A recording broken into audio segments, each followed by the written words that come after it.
There are baseball moments to remember. Oh, my God. Deep to right field. Way up there and way out of here. Second deck walk-off home run. Grand slam, Bryce Harper. There are baseball moments that we will never forget. The 0-2 pitch, swing and a miss, struck him out. The Philadelphia Phillies are 2008 World Champions of Baseball. What we didn't know is how lucky we were. Just the opportunity to walk through the gate to our national pastime. How special it was to celebrate, shoulder to shoulder, with someone you never met and may never see again. It wasn't just a treat, it was the creation of a lifelong journey that starts with ice cream, becomes a passion, and hopefully ends with a parade. What we expected to always be there for us stopped. The days, weeks, and months that followed brought into reality our priorities, our patience, and how much we have taken for granted. There won't be a hug just yet. You won't be here, but we know you are there. The next 60 games is our virtual thank you.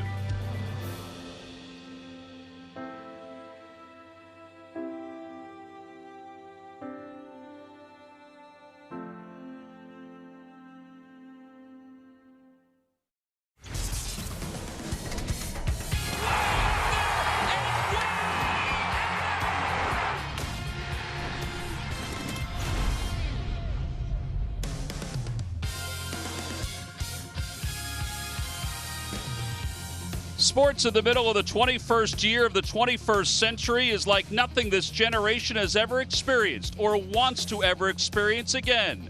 But that same message echoes throughout everyday life. In the oddest of years, the 138th season of Phillies baseball finally begins today. The shutdown began March 12th with every facility in Florida and Arizona shuttered for the foreseeable future because of COVID-19. News followed less than a week later that our season would be delayed until at least May as we learn to social distance, make sourdough bread, learn how to Zoom and TikTok, and fully appreciate our first responders and frontline workers. Time passed, negotiations ensued, and finally, a schedule was set. And now, 121 days later, after 3 weeks of summer camp, it's time for Phillies opening night. Hi, everybody. I'm Tom McCarthy along with John Crux. Nice to see Johnny in the booth. Greg Murphy will join us in just a little bit. First things first, it's not the same without the fans. You'll hear us say that time and time again over the next 2 months, over the next 60 regular season games.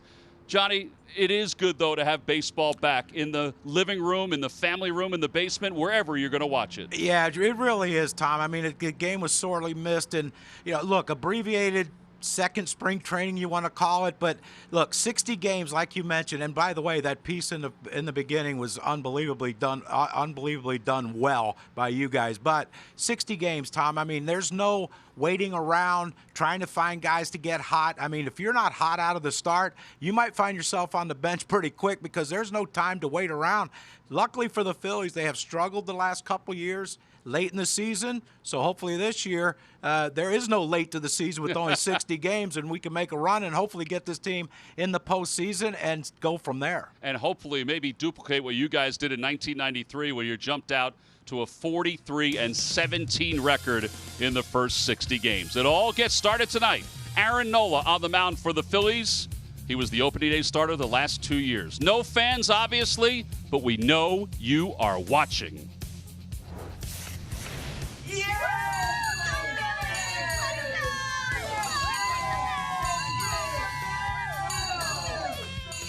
Phillies baseball is brought to you by Toyota. Dear driver, hurry in and save. Toyota. By Xfinity, the fastest internet in Philadelphia. By Citizens Bank, official bank of the Phils. You're made ready, and so are we. And by Independence Blue Cross. Live fearless. Learn more at IBX.com. For our Miller Lite moments. And how about this moment? Bryce Harper just moments ago out to our right field camera and taking a bow to the Philadelphia faithful who are watching at home. And he is pumped like everybody else is to get this season underway. There have been a handful of games that have already been played. I thought that was kind of cool because he did it so often last year to a waiting crowd. Well, and that's the thing. You can't change what you do. And that Bryce, like you said, he did it ever since he's gotten to Philadelphia. So keep doing it. Let's take a look at the Marlins starting lineup, brought to you by Xfinity, your home for the return of live sports. Well, it's a lineup that's a little different today because of the placement of Jorge Alfaro onto the injured list. But Jonathan Villar and Jesus Aguilar and Corey Dickerson, those are the top 3 hitters, and those are the top 3 acquisitions by Don Mattingly's team.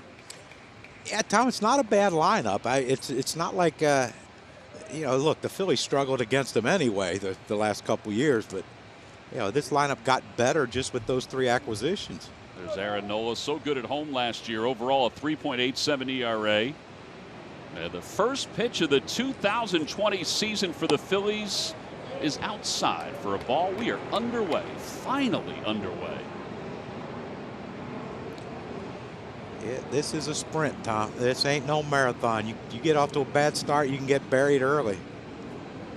Jonathan Villar last year, 24 home runs, 73 RBIs. He's learning a new position. He's an infielder who has been switched out to center field. Temperature 75 degrees. They may move him back to the infield if things don't work out with some other players, but they feel like he is going to help the top of this lineup. Good changeup or fastball, 2-1. First game for us too, Tom. No, that VR right there with 2-0 count, not very patient. I don't know if that ball was in the strike zone.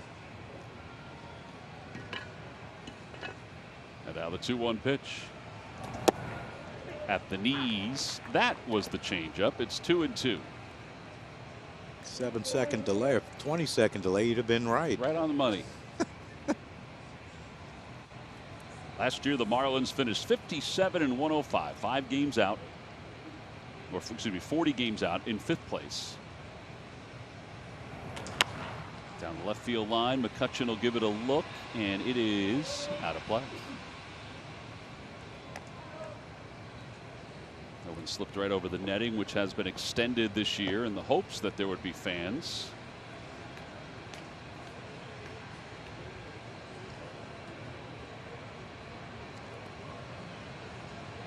Nola making his 3rd consecutive opening day start. Roy Halladay was the last one to do that.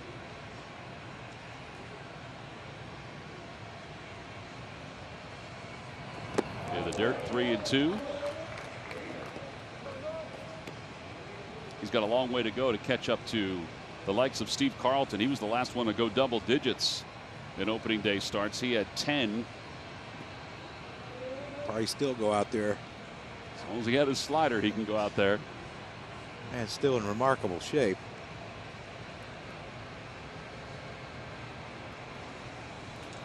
Fouls it off. It remains 3-2. And this is something I'm sure Joe Girardi doesn't want to see, is long at bats early in the game, because, you know, look, these guys aren't going to go 7-8 innings. You're asking a lot. 85 pitches, Joe said he hopes that Nola will go. As you see some of the fans who are outside the center field gate trying to take a peek during inter-squad games, we've watched them sort of come together out there and yell to the Phillies players. Rolls over on one up the first base line, a fair ball, and one away.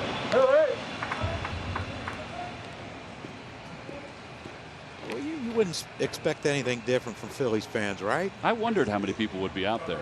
Even if you can't get in, you can come watch, right? Isn't that what the little kids used to do back in the day? The knothole gang. Yeah. The first day of, or the first week of inter-squad games, there were guys climbing up, and they had to be tamped down a little bit. But sitting out there in center field, they're not in a bad spot.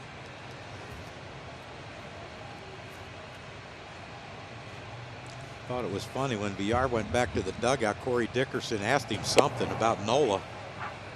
Didn't he play here last year? He may have. Corey Dickerson did, yes.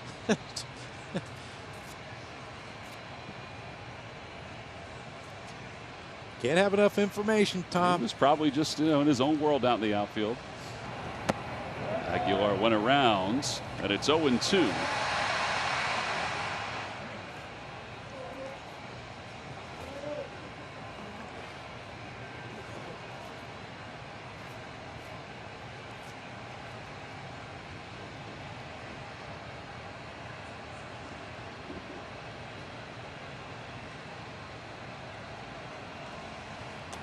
Reaches out, pops it up, foul territory, first base side. Rhys Hoskins is there. 2 outs. Well, not a whole lot of hard contact, John, the first 2 hitters. No, and you know, Aaron, of course, we know great movement on all his pitches, and when you only have 2 or 3 weeks to see live pitching, and then you have to go face a guy like Aaron Nola with all that movement, it's tough because your eyes see things differently as the ball's approaching you, and you don't expect that kind of movement. Well, but he can spin it. Here is Corey Dickerson, who did play with the Phils last year, hit .293 with 8 home runs when he came over from the Pirates organization. Got a first pitch just a bit low, according to Tim Timmons, the home plate umpire. Overall, Corey hit .304 with 12 home runs and 59 runs batted in. DJ Rayburn at first, Ryan Blakeney at second, Roberto Ortiz at third.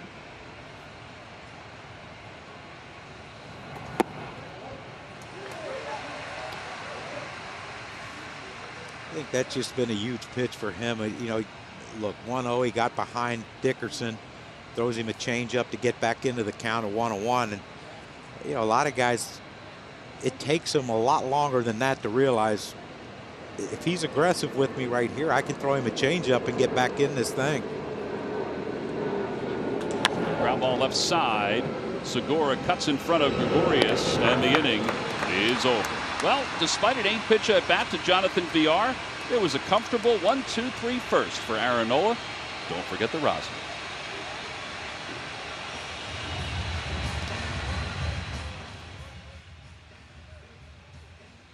Home for the return of live sports. Andrew McCutchen leads it off in left, then Rhys Hoskins will bat second. Bryce Harper hitting third.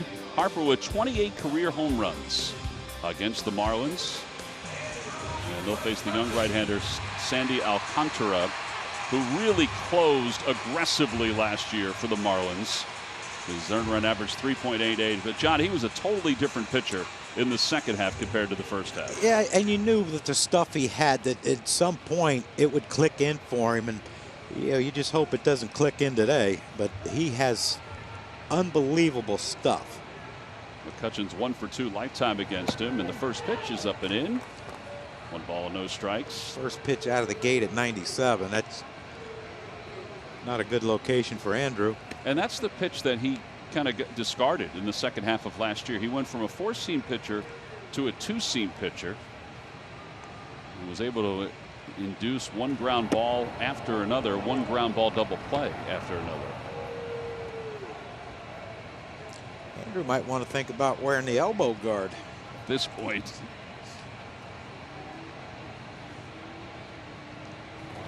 Fastball in there, 2-1. See the difference in the 2 leadoff hitters. Villar gets 2-0. Aaron throws him a pitch maybe out of the zone. He swings, tried to put him up 1-0. Andrew takes it 2-0. It's sharply fielded on the left side. And McCutchen's retired. 4-3 on the putout. That was the second baseman Diaz who made the play.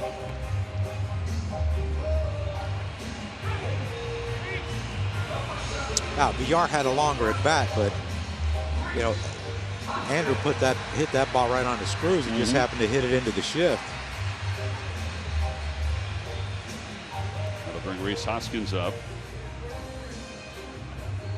I think we all expected that Bryce Harper would wind up in the number 2 spot, at least to start the year. But Joe Girardi said today that he kind of leaned on Rhys's on-base percentage. You know, the number of walks he took last year.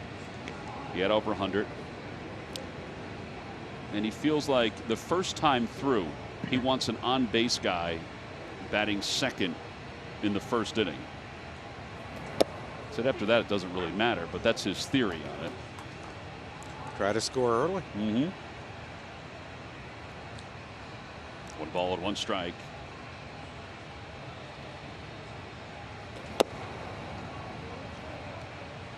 Now, didn't Reese in spring training experiment with lower hands? He did. Did he not think that 3 weeks was enough time to make that change as games got closer to being played? He said the other day that it's now a hybrid. It's not the same as last year.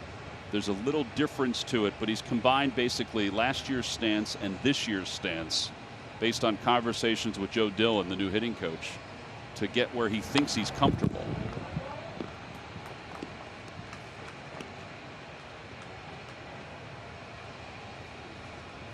Now time for our Citizens Bank stats leaders.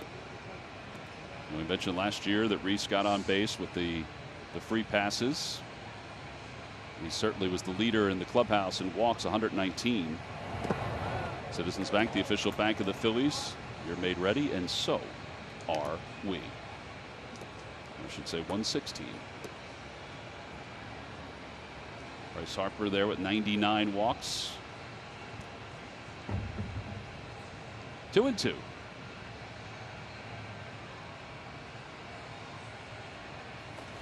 Out in front. First strikeout for Alcantara. 2 outs here in the first.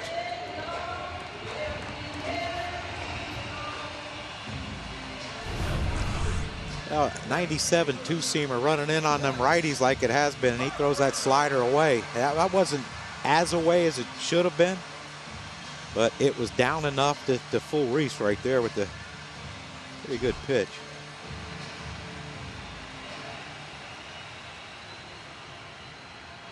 Harper coming off a year in which he had 35 home runs, 114 RBIs. Swinging at the first pitch, he fouls it back.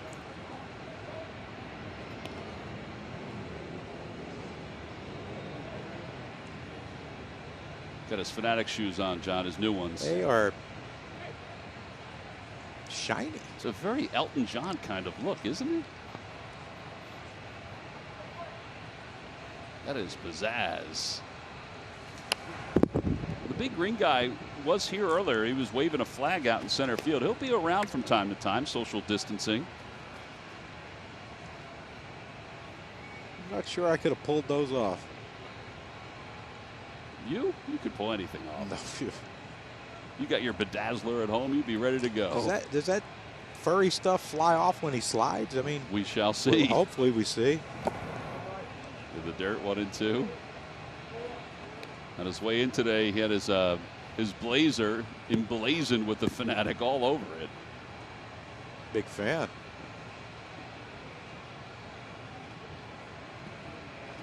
He is a popular thing in this city, isn't he? Both Bryce and the Fanatic. 2 strikeouts of the inning for Alcantara. And the Phillies go down 1-2-3. On to the second in a scoreless ball game. Back presented by Taco Bell. And also back is Aaron Nola. Our Taco Bell take. Aaron Nola with a .602 winning percentage. He's among the leaders in Phillies history. The leader, Grover Alexander. Harold Ramirez swinging at the first pitch. As we start the second, fouls it off to the first base side. Ramirez, 276 last year, 11 home runs. That's one stat where the Marlins think they're going to be better this year. They feel like they're going to hit more home runs. They only had 146 last year. Change up, 0-2. It is a pretty spacious ballpark down in Miami, but they've shortened the fences this year. Then naturally, then they should hit more homers. Yes, they should. Problem is, so will the opposition. Yeah. Careful what you wish for, boys. Swing and a miss. First strikeout of the season for Nola. He had 229 last year in 202 and a third innings of work.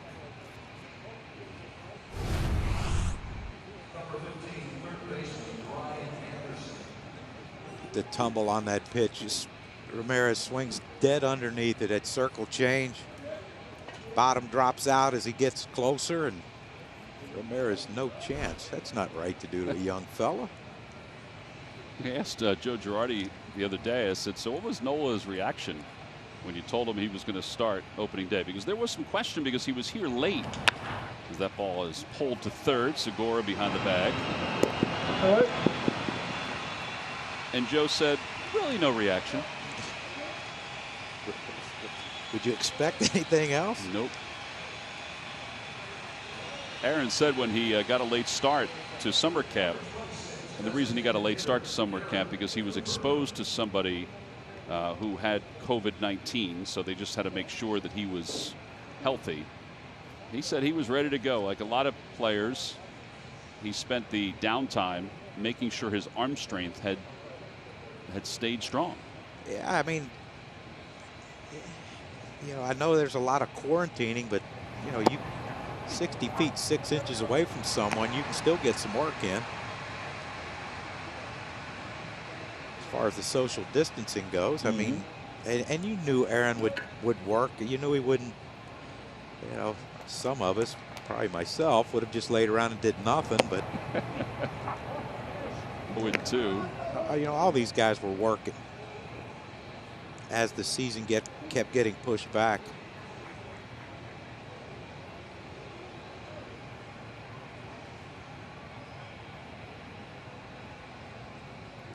The ball's in 2 strikes.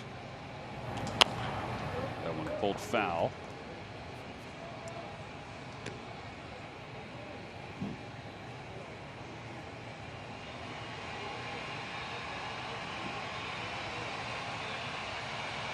Here in the background, the crowd noise that is piped in. We've done a bunch of games, inter-squad games and exhibition games where the production room over on the first base side, they've been working on it, trying to find the right mix to make it sound at least a little natural. Yeah, and you know, again, it's only 60 games with no fans, so you know, you should be able to stay focused for 60, but 162 with no fans, I mean, you got to trick yourself because you're not getting any emotion out there. And now the 0-2 pitch. Floated to short right. Harper comes sprinting in. He got an excellent jump. And the side is retired. Another 1-2-3 inning for Aaron Nola. We'll move on to the bottom of the second. Even the games today had a stirring moment prior to the start of the game. Both teams and staff members picked up a unifying black ribbon to signify their strength and their togetherness. It was an idea that was pushed on by Andrew McCutchen, the Phillies left fielder, and Murph Kutch said a lot of good things today about it. You know, he certainly did, Tom. A moment of unity is what they were calling it around baseball today, and it all started with Andrew McCutchen and a conversation that he had with his wife, Maria, about, you know, everything that was happening in the last couple of weeks and the social injustice that became such an important topic in our country. And Maria asked Andrew, you know, what are you going to do with your platform, because you have a platform? And he said his initial thought was that he would kneel, and that would be the way that he talked about it and got his message across. But she said to him, can't you do more? And they began that conversation, and what you saw was the more. They decided that that moment of unity and what it became, it was kind of a metaphor for, you know, I stand with the guy to my right, I stand to the guy with my left. And when you say that, then you then have to turn to your left and your right and ask them, okay, so how can I be here for you? And he said, and those conversations have happened in the Phillies clubhouse and around baseball, and those conversations have been important. Some of them have been uncomfortable, but they needed to happen.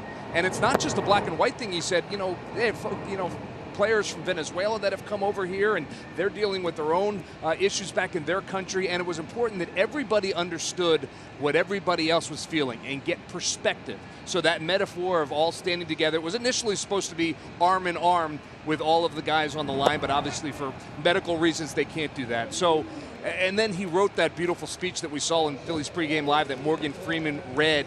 He and his wife Maria wrote that as well, and it was a stirring moment, and certainly so important and really great to see. And great to see Andrew McCutchen taking that stand and using his voice to do what he can to further the message. Talked to Andrew just briefly this morning, and he said it means the world to me that so many people were a part of this project. He said we can do anything in this world when we do it together. Those patches will be worn throughout the weekend in Major League Baseball's games, and the players were presented with T-shirts yesterday, which they can wear for the remainder of the season. JT Realmuto went down on strikes. 1 ball, no strikes to Didi Gregorius, one of the big pickups for the Phillies this past offseason. See Didi wearing the mask. He'll wear a mask throughout the course of the year.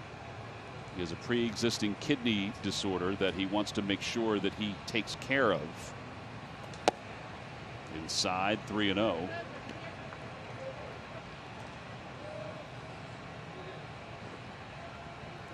Vince Velasquez, who will start on Sunday, is doing a little charting, social distancing in the stands, which you will see from time to time. Players not necessarily in the dugout, even though the dugouts have been stretched a little longer on the first and third base side.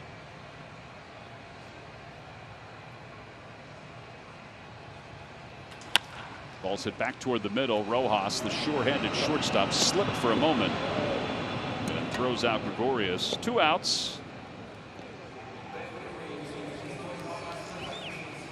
Kind of anticipated this a little bit with the pitchers being ahead of the hitters. Yeah, even with 3 weeks of summer camp.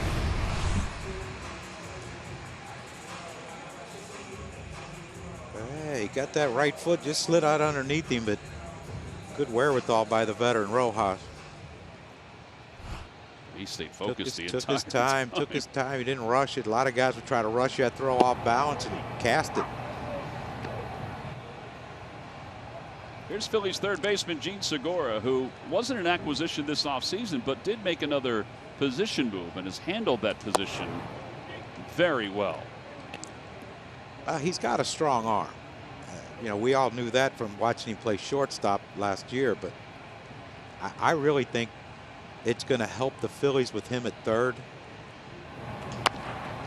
Softly to short. Rojas up with it.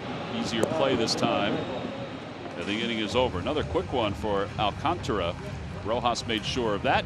We'll head to the third. He's due to bat third. Top of the third inning. Neither team has had a base runner yet. Isan Diaz will lead things off for the Marlins. Struggled last year when he came up from AAA. Had an excellent year in AAA. Pitches 173 with the Marlins. 5 homers and 23 runs batted in. He's one of a handful of young prospects the Marlins are going to lean on in the next couple of years, as you would imagine. Well, you know, look, they got some great young arms. They've added some veterans, but are they ready to contend right now? And if they're not, then you got to let these guys play. Kind of reminds you of Colton Wong in the batter's box a little bit, doesn't it? Yeah, a little bit. You know, one of the things they've talked about with the Marlins is that they have a lot of young prospects, but they strike out way too much. And they're trying to eliminate that. Why does that shock them? That is true. Around baseball, there are a lot of strikeouts. 0-2 pitch coming. Swing and a miss and a nasty curveball. Second strikeout for Nola.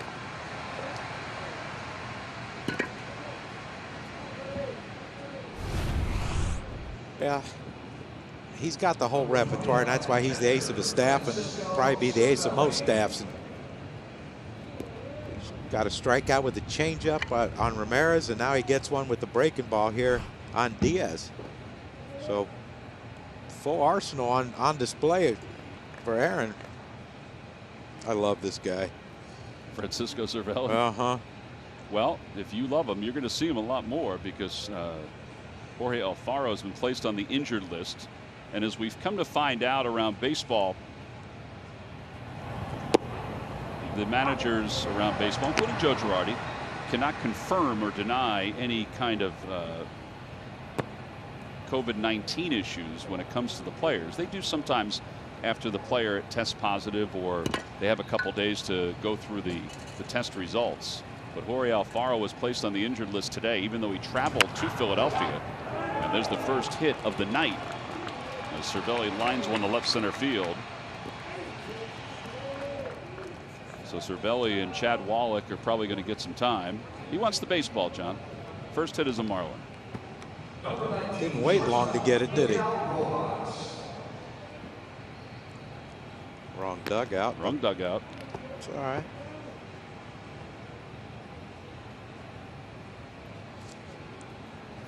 Bad boy's like, what the heck did he throw this one to me for?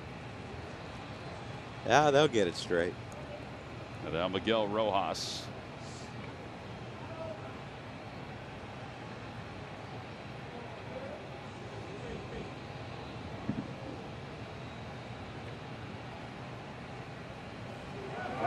There it goes. Pitch hit foul. Wow, hit and run. Or run and hit. What had to be a hit and run. Cervelli's not going to steal many. He kept looking back as soon as the pitch please, was thrown. Please put it in play. Please put it in play. Been there. But that's not done a lot anymore. The hit and run, the straight hit and run. But you got a guy like Rojas who can hit the ball the other way.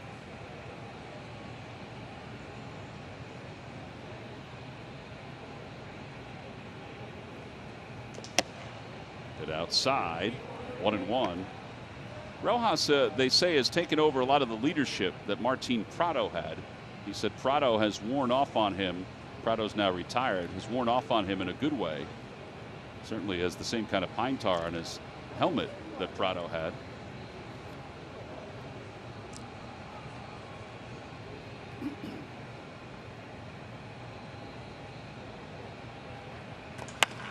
To the right side, Kingery, it glances off his glove. Cervelli's on his way to third, and he'll get there. That'll be back-to-back hits.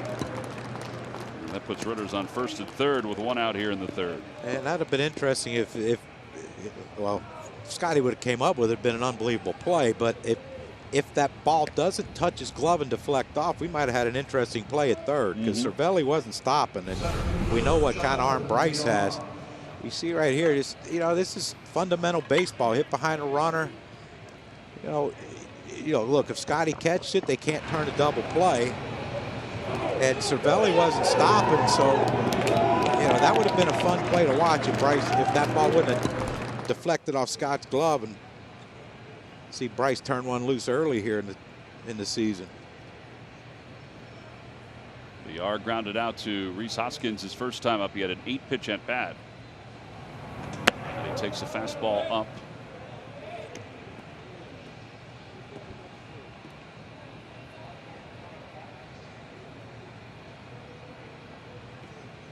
Shoot, they hit and ran, but might as well squeeze.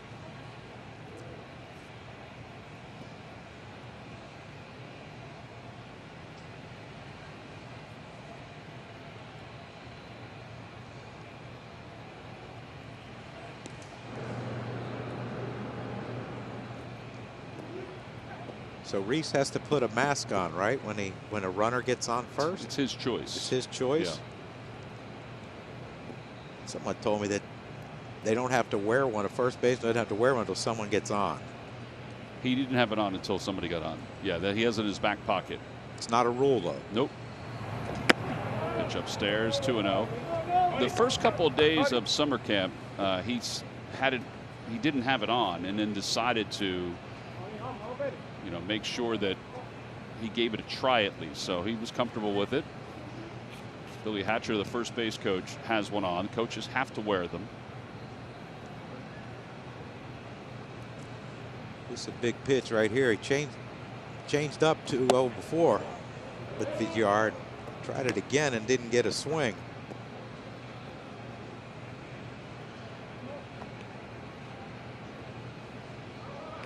Well, now 3 balls and no strikes.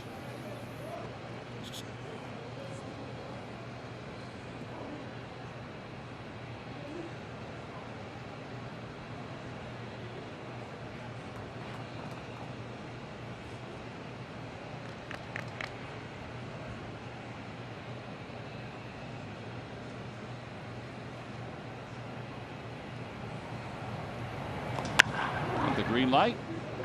Roman Quinn out in center field. Tagging at third is Cervelli. Quinn's throw goes to second. And a run will score. The Marlins take a 1-0 lead. A sac fly for Villar. 2 outs here in the third. Fundamental baseball by the veteran group there for the Marlins. Base hit, hit behind the runner, get a first and third, and then a sac fly. Surprised he gave him the green light 3-0. I was surprised with I was Aguilar too. out in the on-deck circle.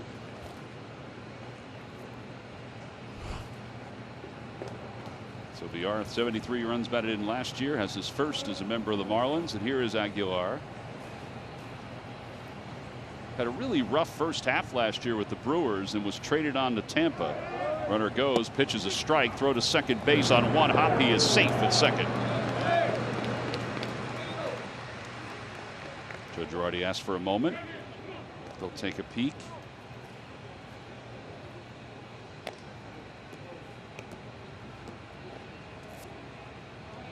So stolen base number 1 for Rojas. Now JT got a great pitch to throw on, and you see right there the bounce. I think just that little bounce right there was the. And Rojas got a great jump, don't get me wrong, but we've seen JT throw guys out with great jumps. He's slipping, Tom. Threw out 47% of the runners trying to steal last year. He caught 37 runners a season ago. 0-2. It got to the point where you thought the other team were trying to throw games just by keeping running people. You Remember know that Pirates game where they had 3 straight guys? Yeah, it was the speed up rule. Well, if we get on, we'll just run, and then that'll end this inning. But big pitch here, get out of this inning with only giving up the 1.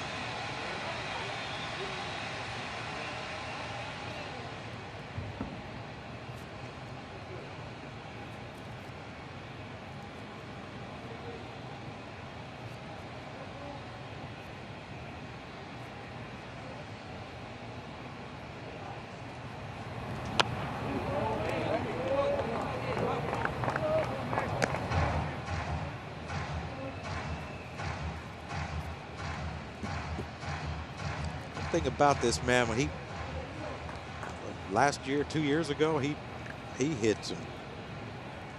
He had some pop. He sure did. Hit a bunch of home runs for Milwaukee, and I thought, man, they got something settled here for a while, and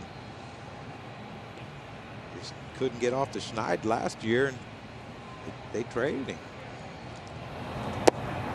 And a call, strike 3. Third strikeout for Nola. The Marlins do strike first, though. They get a run on a sac fly by Villar. We'll move to the bottom of the third. 1-0 Marlins.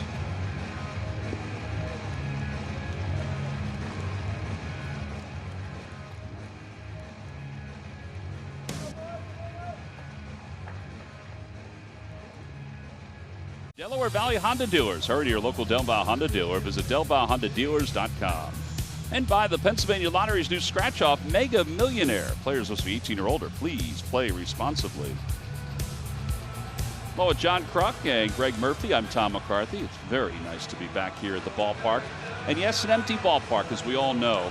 I think we've tried to express to everybody just how much we miss the energy, the love, and just the passion of the Philadelphia sports fan. Jay Bruce takes a strike. It's 0-1. I was talking to Ala Abdelnaby about that a couple weeks ago. He's doing the Sixers games, obviously, with Zoo. And it's different, as we all know. And it's not something, as Bruce lines it foul, that we expect to carry over to 21. And every time I come to the ballpark for an inter-squad game or an exhibition game, it leads me down the path of how much you miss having people around. Yeah, and think about the players. You know, they're performers. First and foremost, they're baseball players, but they're also performers. And man, I don't know if I could have done it. I mean, I wouldn't have had a choice, but man, without fans, you had no energy.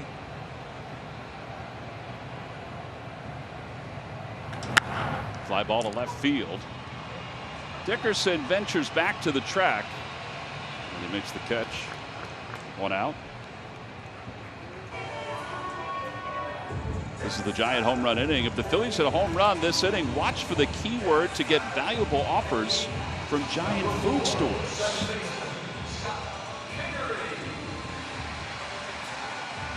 They'll bring Kingery up. So Joe Girardi said, uh-oh. See, we told you he'd be here. Sitting with all his friends. You want to talk about somebody who doesn't know what to do with himself? Oh, gosh. Hit foul.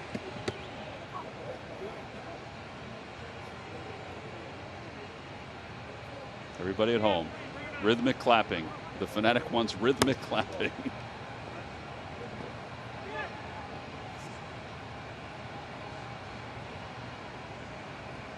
He's still really funny, John, even though there's nobody around him. There's no question about that. He is hilarious.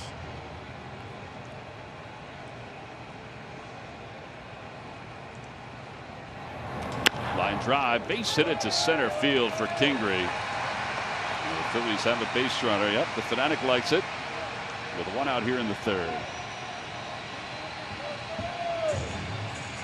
Oh boy, Scotty. And here's the thing we remember about last year with Corey Dickerson out in left field. You know, a lot of times a hard hit ball to left field, if you're on first base, you got to shut it down. But we saw that last year. Everyone ran on him.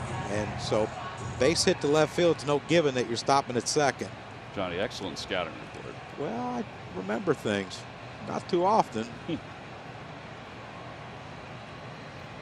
course, if he pulls a homer here, it doesn't matter. Roman takes outside. All right, so this is the one position that people wondered about, center field. Would it be Roman Quinn? Would it be Adam Hazley?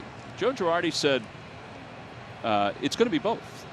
Now, he did say that if somebody gets hot, he's going to put them out there. But he also said the way he envisions the lineup, because of the DH, that Hazley's going to be in left field a handful of times, just as he's going to be in center field. So Joe said, don't look too much into it that Roman's starting tonight. But he said, I will point out, and he's right about this, and he saw more at-bats than we did. Roman had a good spring and had a really good summer camp. Well, he brings more to the table than Adam as far as speed. I think, I mean, obviously what we saw from last year from Adam's a more accomplished hitter at the big league level right now. But, you know, Roman puts the ball in play enough, that could change. But his skills, as far as speed and, you know, the way he tracks balls in the outfield, and even if he makes a mistake and outrun it, you know, his skill set's really good if you break it down that way. Outside, 2-2.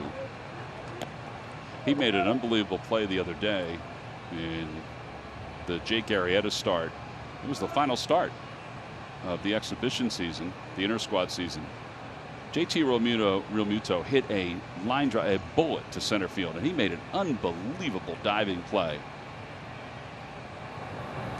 Swing and a miss. Well, that's 4 strikeouts. But that's what needs to change. The overswing. It's, you know, look, you're going to hit home runs by accident, especially in this ballpark, especially this time of year when it gets hot. But when you see the swing, I mean, when your helmet starts wobbling around, you swung too hard and you're pulling off. And that's the one thing I wish with Roman. He would just shorten up, maybe just disregard any stride whatsoever and just try to hit a grounder somewhere. Oh, McCutcheon, who grounded out in his first at bat to the left side. Strikeout nullifies any speed you have. I'm going to be philosophical here for a second, but that is baseball philosophy right there. You wonder if Scotty's going to try to get one here.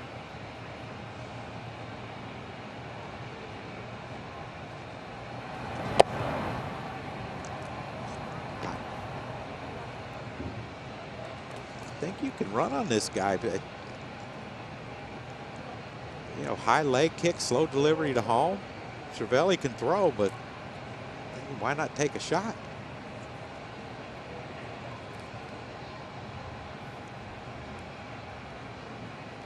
Oh.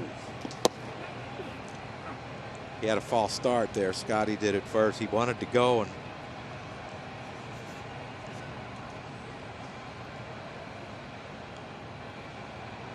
too tough to run here. Pitch out possibly by Cervelli, but I'd take a shot.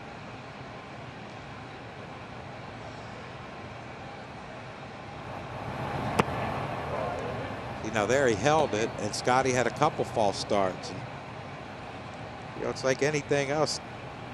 You know, hitting's timing, pitching's timing, base stealing's timing too.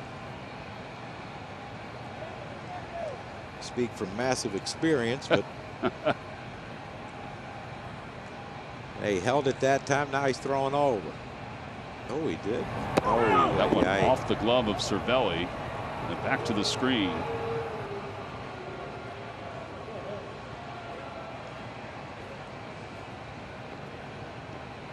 It didn't hit him, but it certainly jarred him. The first two pitches of the game were in. But you see there, you know, he had the high leg kick and was throwing the ball over the plate to Andrew. And then right there, he tried to quick pitch or slide step, and he got out of whack.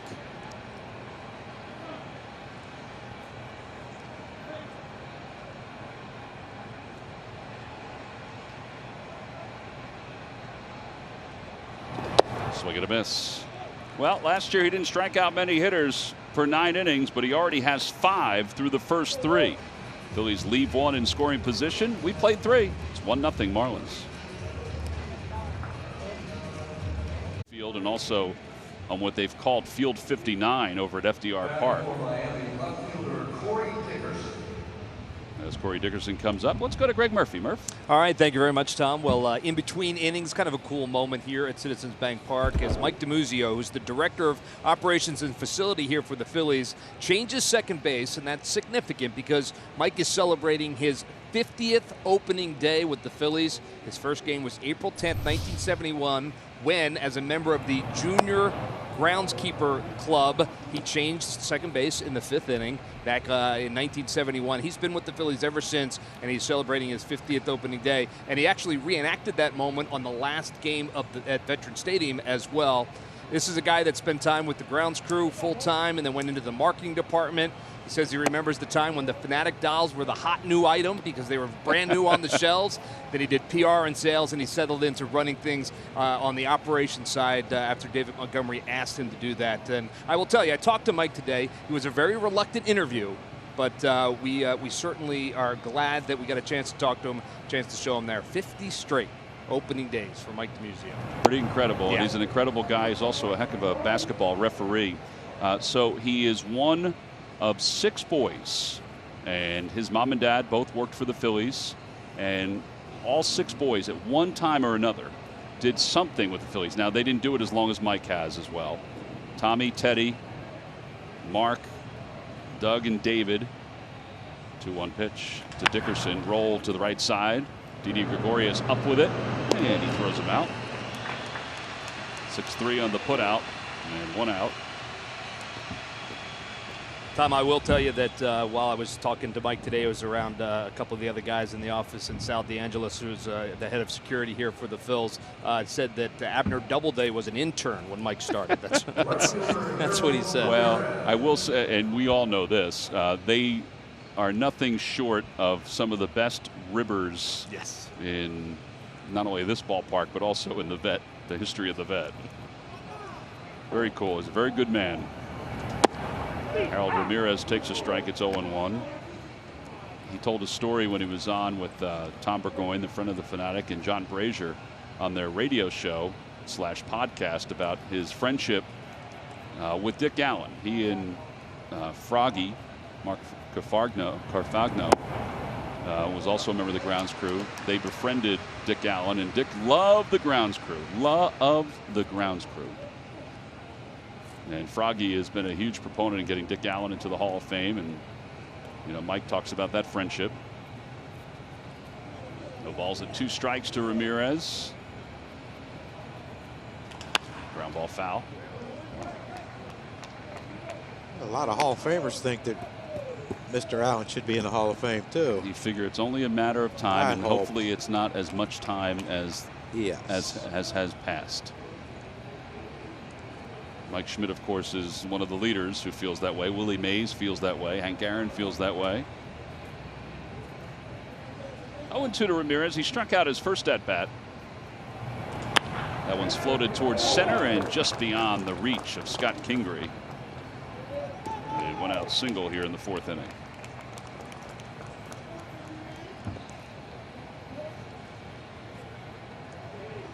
Third baseman Brian Anderson. And now Brian Anderson.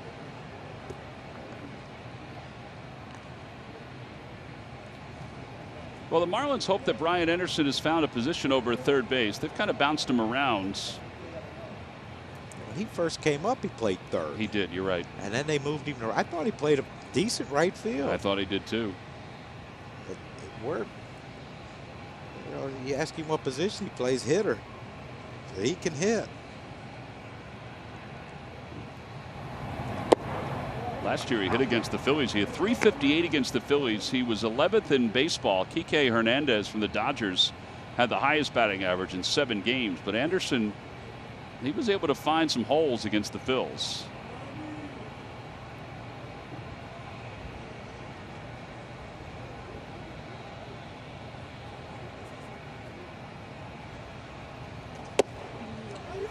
Kike had a pretty good opening day, didn't he? He did. 4 for 5, right, with 5 RBIs. That one ball he hit to left.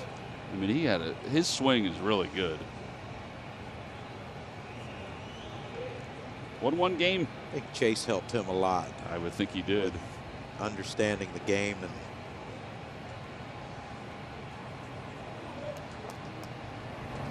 and inside. 2-1. Understanding how pitchers are going to pitch to you. That just, when you have a veteran guy, when you're younger player, and you get a veteran guy that can just tell you how things go and what to expect from certain pitchers, it's invaluable if you listen.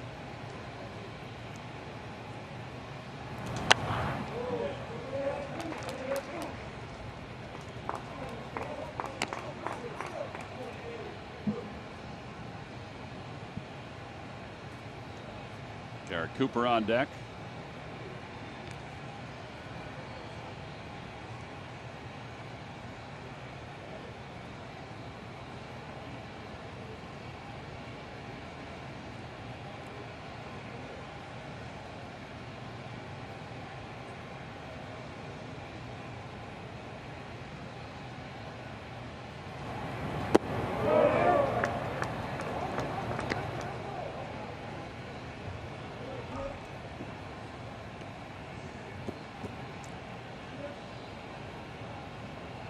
Get a change up right here. He might get a grounder to Segura at third.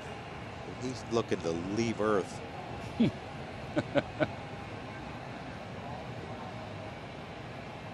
Runner goes.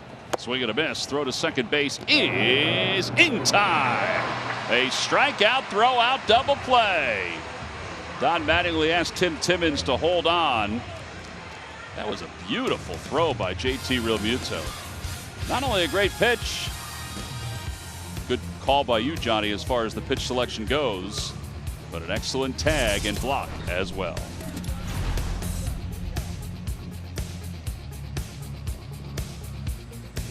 .com to find your 2020 RAV4 Toyota today. Toyota, let's go Phils. Rhys Hoskins leads it off 1-0. Marlins lead it. Now Alcantara, who was an all-star last year at the age of 23, despite leading the National League in losses, has already struck out 5. He averaged 6.9 strikeouts, John, per 9 innings last year. Well, as we've watched the game of baseball progress, there's a lot of guys that throw 97. So velocity doesn't get you much strikeouts, or doesn't get you strikeouts like it used to, and his secondary pitches are getting better. Mm-hmm. And look, I think he's going to strike out a bunch this year.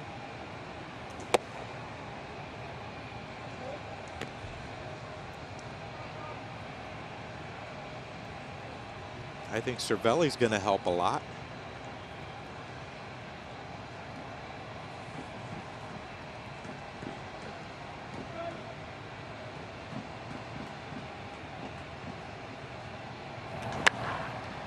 That one's way up there. Anderson says he has it, and he does. One out here in the fourth. Bryce Harper's coming up.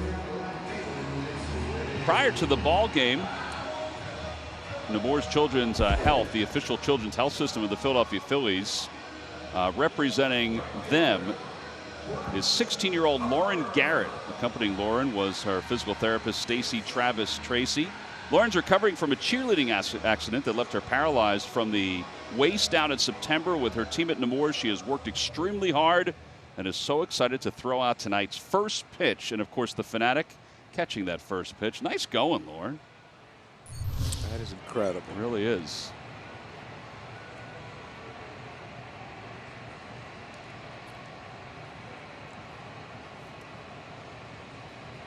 Bryce Harper struck out his first time up.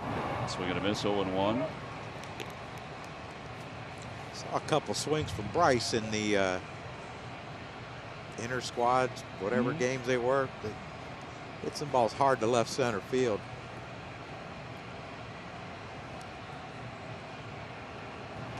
Yeah, I thought his swings were good. I thought JT's swings were really good. Jay Bruce had some good games in the inter squad and also the exhibition games. Well, I think that's the approach against this guy because, like you said, his two-seam fastball, everything's running away. Change up or run away.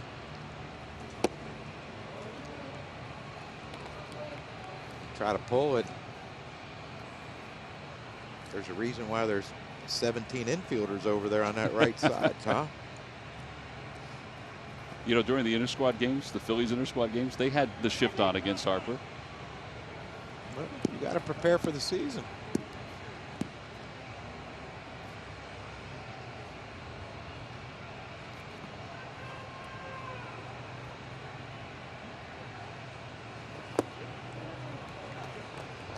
And Harper's down on strikes. That's 6 strikeouts now for Alcantara.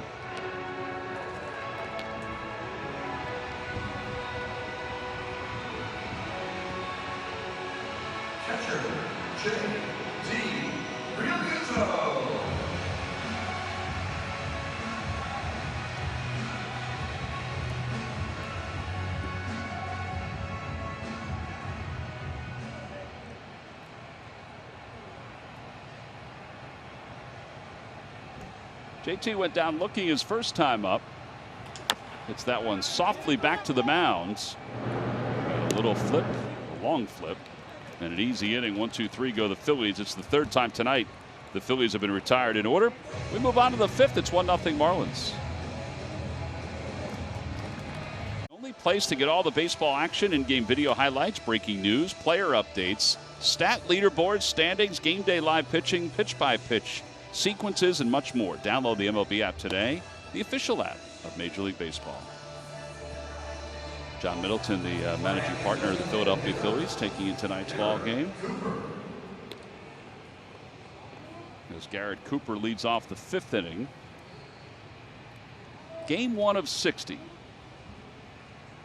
Can't take these first few lightly. In fact, you can't take any lightly at this point.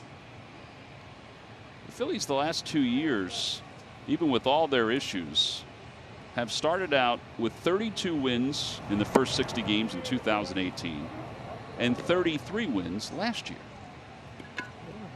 That ugly month of August, September reared its ugly head. That's for true. him, but that gets you in.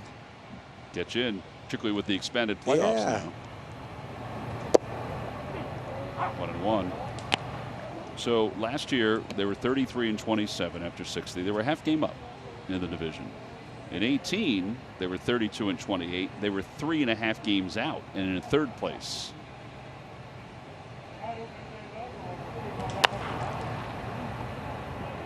I don't know if they can start.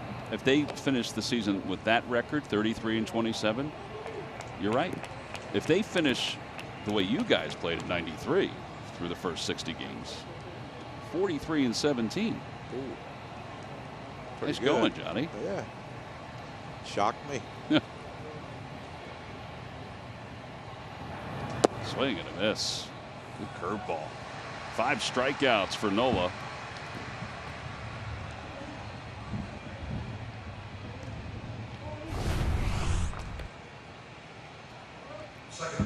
Yeah, the old knuckle curve, and that was about as good as you can throw one.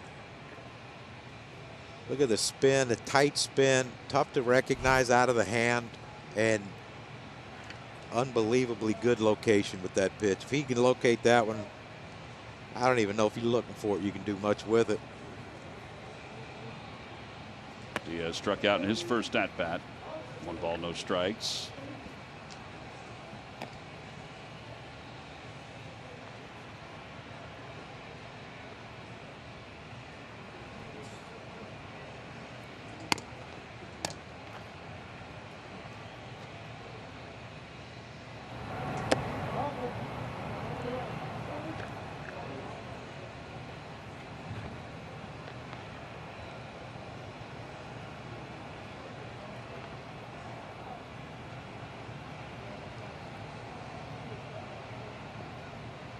Coaches required, managers required to wear them. Yep.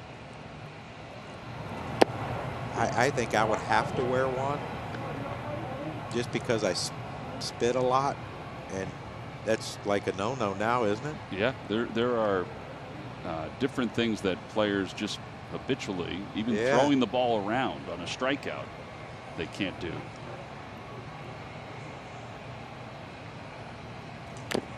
Foul ball, 2-2. We saw Tim Timmons, that shot of Tim Timmons, the home plate umpire. He has a mask. The umpires at home plate. And all around. It's early for everyone. You know how JT throws the ball to the, he airmailed it. To the bat boy? Yeah. It's early. 2 balls, 2 strikes. Time is called.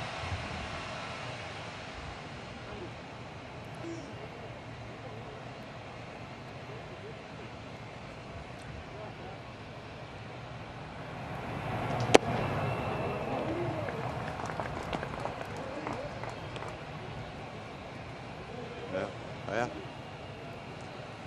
I'm assuming someone will tell him, right? He's trying to keep cool, John. Yeah. Well, he takes it off when he's on the base all the time. He's a sweater. Swing and a miss. That's 6 strikeouts for Nola.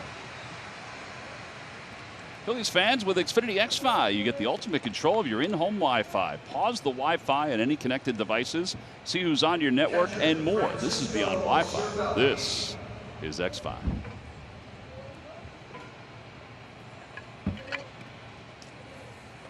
Got to get this man some runs, John. Yeah, he's doing his job. Francisco Cervelli singled and scored the only run.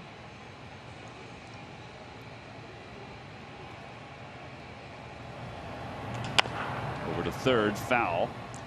Oh, the only thing is, you know, the Phillies hitters, you just have to think, okay, it's this guy's first start of the year and opening day, of course. So we're going to get their bullpen eventually. Their bullpen has some veterans at the end, but for the most part, they've got some young guys.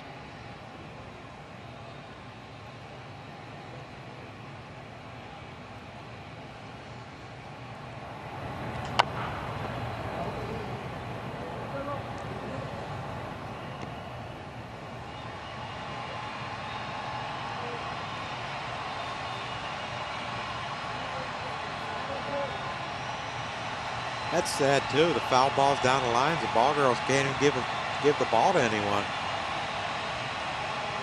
They're gonna have a nice collection though when it's all over. Yeah.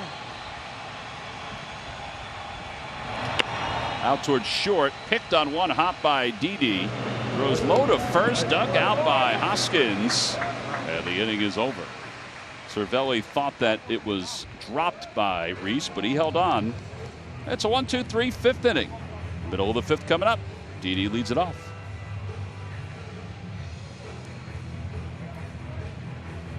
Jim, and he is part of the celebration behind home plate today. In fact, Alex was selected to throw out the ceremonial first pitch here on opening day. He has a BSN at Jefferson Methodist Hospital, and he works in the COVID-19 unit. And he was picked to represent all of the hometown healthcare heroes from both Jefferson Health Centers and Nemours Children's Health System that are now behind home plate for this week. They are 18 by 36 color cutouts, celebrating their Phillies fandom and also representing all of the men and women that have been on the front lines for the healthcare workers as we have gone through this pandemic. So we thank Alex for all his hard work and his first pitch today, and we thank all of the folks that you see behind home plate and everybody else who they represent for being there on the front lines during all of this. Pretty cool. Yeah, it's great, and it's going to be open for everybody if they want to, as Didi Gregorius takes a strike. For $25 for season ticket holders, $40 for the general public, and proceeds will go to Phillies charities if you want to get your own cutout. That's right. Behind home plate or around the ballpark. A number of teams are doing it. I thought it looked pretty good last night at Dodger Stadium. I don't know what you guys thought. I mean, just initially. I like it. I think it adds a little bit to it. It's a quiet bunch, but, you know. They're very quiet. Yeah. Very quiet. Got to get them some adult beverages to loosen them up, Murph. I will deliver. 1 and 2. 1 for them, 2 for you, Murph. John, don't judge. 1 for them, 1, 2, 3 for me. 1 and 2 to Gregorius. He grounded out his first time up.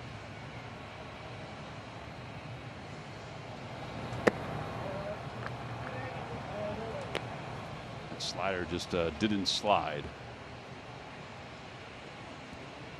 More of a slip than a slide. A little bit more of a slip.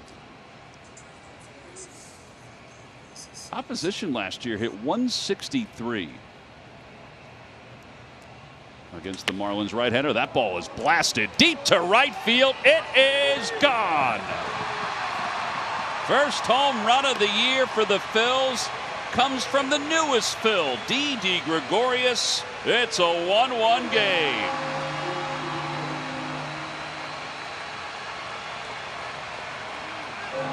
Hope we see that a lot, John. Yeah, Todd, you know, the lineup that Joe Girardi can put out there now with right, left, especially with the DH, you can use Jay Bruce in that DH spot, but this guy here is good. He has a chance to be a difference maker in this lineup. It's the guy that can hit in the middle of the lineup, hit for power. I mean, he really, when he got to the Yankees and he realized, you know, I can pull the ball on that short porch, he became a dangerous player. And you talk to anybody that had him as a coach, manager, whatever, teammate, and they rave about his character and they rave about his work ethic. And you know, he is really, I think he's going to be this. If the Phillies are going to make a run, he's going to be a huge part of it. Well, and you talked about the lineup having right, left. We've seen that with the inter-squad games and the exhibition games. It's a little different tonight, and a lot of that also depends on the bullpens of the opposition. But it is a nice asset to have. Well, when you have a guy like Segura who, you know, gets close to 200 hits every year and hits close to 300 every year, hitting 7th. Pretty good stuff going on. Segura's down on strikes, 7 strikeouts for Alcantara. Yeah, I mean, this is, you can call it a Yankee Stadium swing and call it whatever you want, but it's beautiful. And that swing plays in this ballpark too, and it's going to play in every ballpark when you hit him like that. Like I said, he's going to be he's going to be a difference maker to this team just with what he brings on and off the field. And he knows this is even a big year for him because he signed just a 1-year deal. 0-1 to Jay Bruce, who flied out to left his first at bat. 1-1. Well, there's the run you were hoping for. Mm-hmm.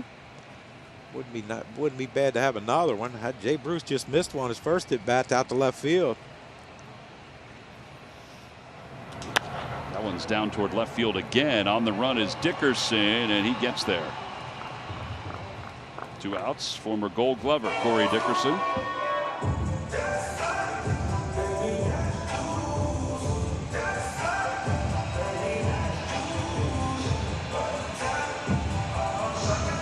He's a good player, Dickerson. I mean, when he came over last year, wow. Thought there might have been a chance they kept him, but I think for the right price they probably would have, but he got a nice contract with the Marlins. Can't fault him for that. Kingery takes strike 1. 96 on that heater. Mentioned Alcantara's batting average against, and it was against low fastballs, 163. That's because he switched to that sinker, the 2-seamer. There you see it right there. From August on, and it was an effective pitch. Phillies tie it up, though. They get a home run from Didi Gregorius, his first in a Phil's uniform. Into the seats in right field. We're tied at 1 as we go to the 6th. Our Independence Blue Cross Fearless Philly of the Week, JT Realmuto. 25 home runs, 83 runs batted in last season. An all-star Gold Glove winner. Also won the Silver Slugger, as you would imagine. And one of the greatest things is that his percentage throwing guys out at 43%.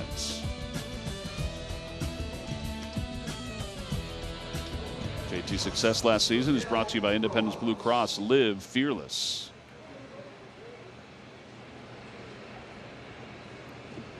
Top of the 6th inning, Miguel Rojas leads it off. Look at that sky. Oof. All those storms we've had the last couple of days. Hey, at least it cooled it off a little. A little bit. I went to the store this morning. It was only 77. Unless my car got temperature thing on my car got stuck on the way there. Of course, it was pouring rain too, but.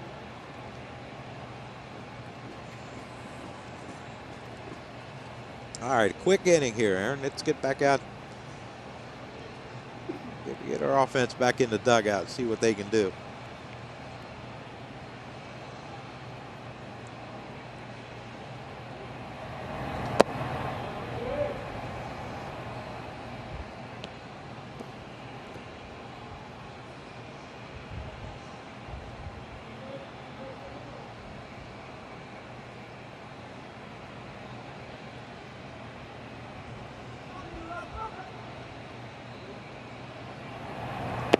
Ball, 2-1.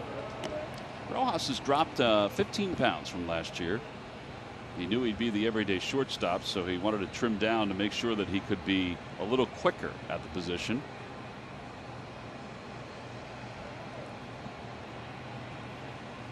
They feel like he could win a Gold Glove. Yeah, it was you know, when he first got to the Marlins or got in the big leagues, he played sporadically, and I thought, wow, you know, what do they see that we don't? Because you know, fielding, you know, he played some second base, he's played some third base, played some first base too, but you know, he looks good to me. That pitch just a bit high, according to Tim Timmons, and that is the first walk issued. Stream comedy, drama, sports, news, and reality. Watch for free. Upgrade for more. PeacockTV.com.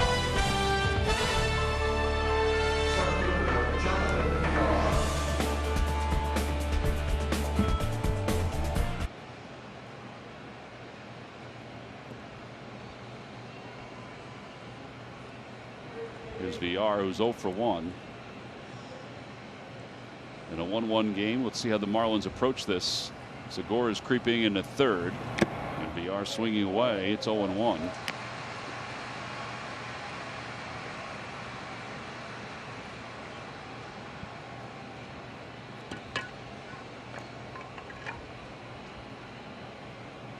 Rojas stole bases last time up, last time on base. So that's always an option for Don Mattingly.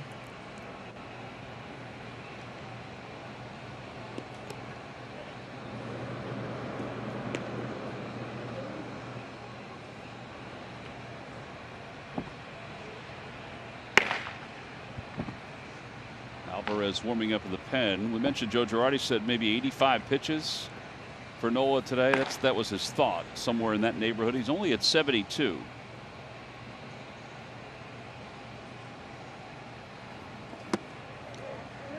Yeah, besides the third inning, there hadn't been many high stress pitches for him. Got through the lineup pretty quickly, except for that third inning.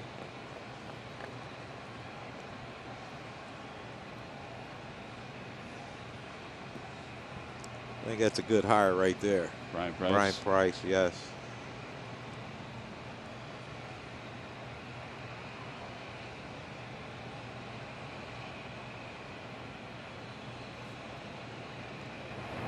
And he bunts foul with a count 0-2. He decided to bunt. That is obscure. Well, we appreciate it. I know Segura went back, but yeah, still. But you know, that's a case right there with how far Segura was back. You know, you don't have to try to lay down a blueprint bunt right there to beat it out. You get it on the ground going anywhere towards Segura and you're going to have a hit. But again, thank you. Now Aguilar, he's 0 for 2.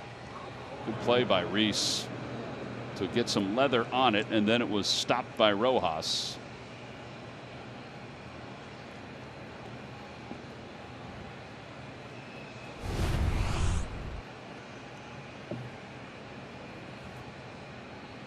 Well, I guess that was more Rojas. Yeah.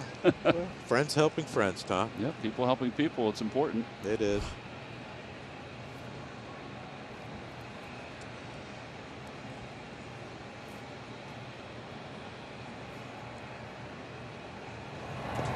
Lays off. It's in there, though. 0-1. That curveball.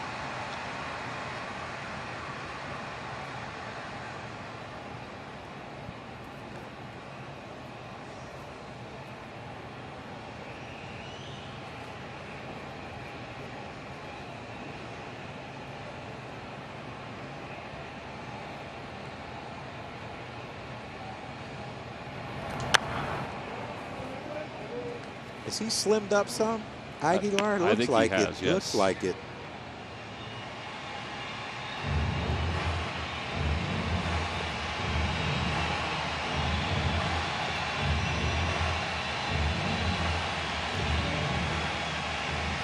Like to see him hit a grounder to one of our infielders and find out if he's gotten any faster.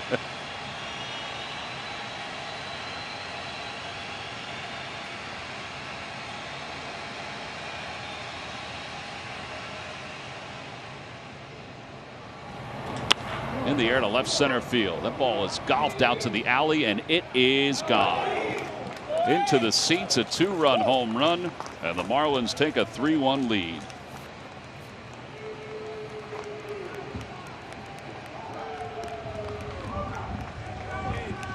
Well, he tried one more curveball, and he just didn't get it to the spot.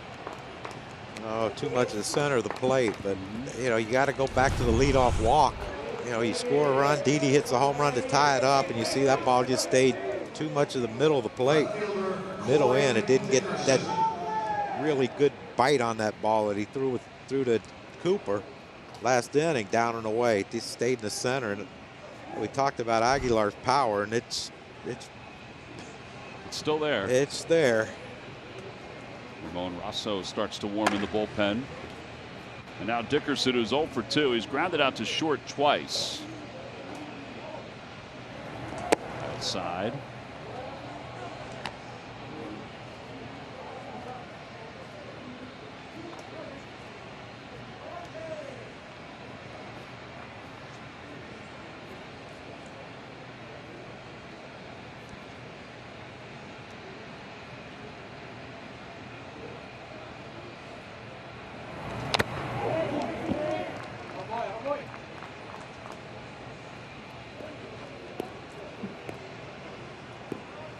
many times we've seen it, though, the leadoff walk after your team scores.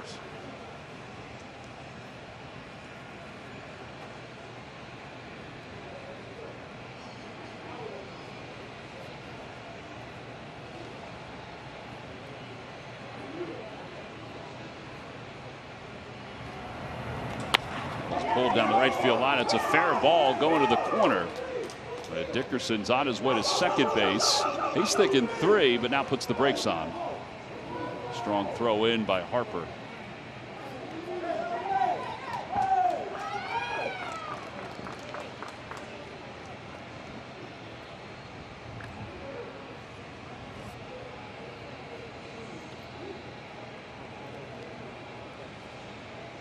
All right, so here comes Joe Girardi. Another curve. Another curveball. He just caught too much of the plate again. You know, JT wants it away, a backdoor breaking ball, and he just centered the plate. And kind of lucky that it was only a double. We've seen Dickerson hit that ball out last year a few times. Well, that'll be it for Aaron Nola. He's done after 5 1/3 and 3 runs allowed. The Phillies will go to their bullpen as they trail a 3-1 here in the 6th inning. Pitching change. We'll be back right after this. Show us your Phillies game face. Although fans are not physically allowed at the ballpark, there's still an opportunity to cheer on the Phils at Citizens Bank Park by submitting your photo and having your Phillies game face fan cutout placed in the stands for the 2020 season. Each fan cutout is $40 with net proceeds benefiting Phillies charities. Visit Phillies.com/fan cutouts for more info. Aaron Nola's night is done. He's still responsible for the runner at second base. And on the mound is right-hander Ramon Rosso making his major league debut. A hard-throwing right-hander. Got a first pitch outside, 1-0. Might have been a cross-up, Tom. A little bit. They have different cards for each pitcher that the catcher will have, and it's because they're trying to avoid anybody picking up any kind of signs. Rosso was originally signed as a free agent by the Dodgers. Paid $62,000. He spent 1 year in their Dominican academy, and he was let go after that 1 year. And he said, I just didn't improve, and they lost faith in me that 1 year. Talk about rush to judgment. Outside, 2-0. Jim Salisbury had a cool story during spring training, and he reissued it the last couple of days about Rosso, that he was home in the Dominican Republic and was going to become a mechanic with his dad in Spain. And he went to a few workouts with the Phillies, and they wound up signing him, and now they saw 98. They saw low to mid 90s. Oh, and really? And then this past off season, he said he's been able to get it up to 98 because of the Driveline Academy in Seattle. He spent the off season working with them.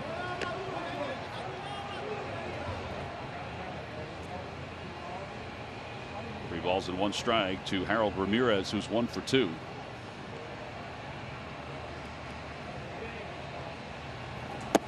And ball 4.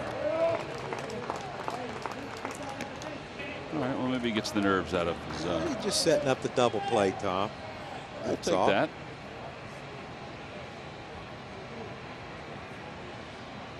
Third baseman Brian Anderson.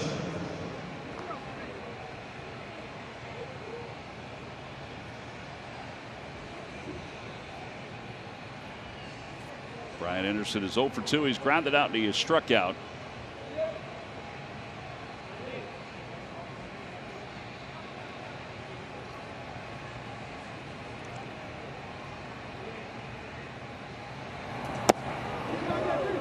That's a good pitch.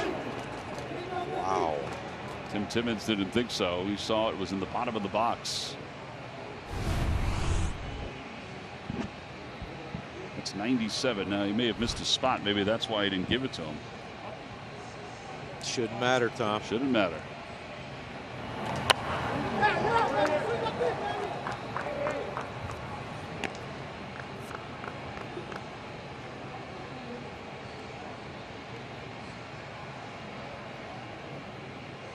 Talks to himself a lot, doesn't he?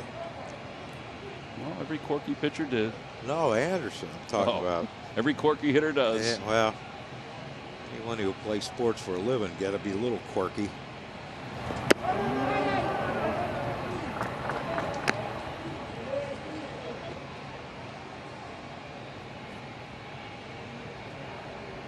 Reggie McClain is warming in the bullpen.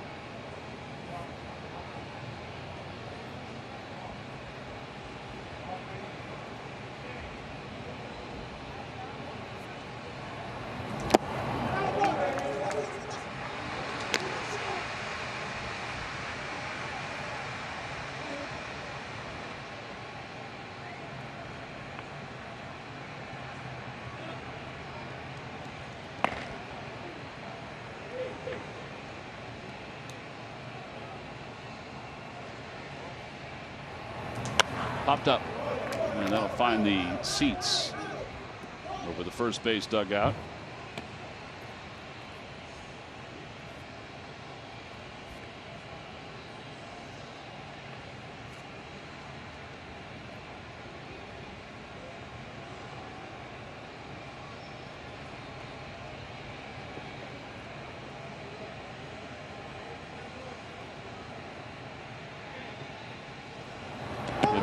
Realmuto has to go off his glove and back toward the screen. Runners will advance.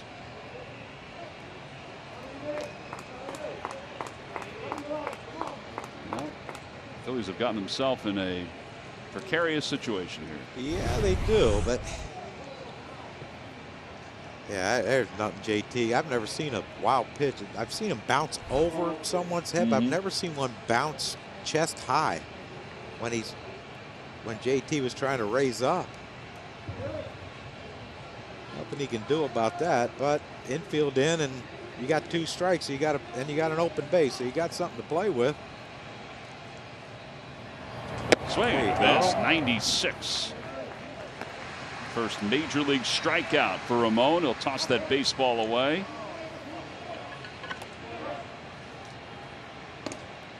Time now for our Nissan upgrade. Marlins last year, they were 10-9 against the Phillies.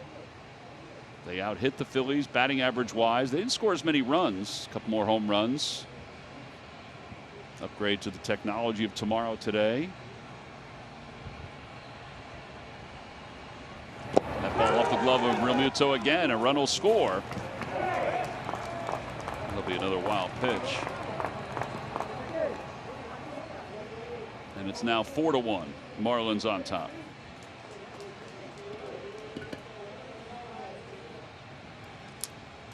Hey, you get a big strikeout on Anderson, who's probably going to be their best RBI guy, I would think, and then he spikes one right there, and nothing.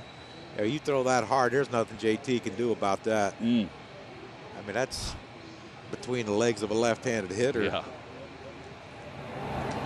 Auto pitch called high again by Tim Timmons.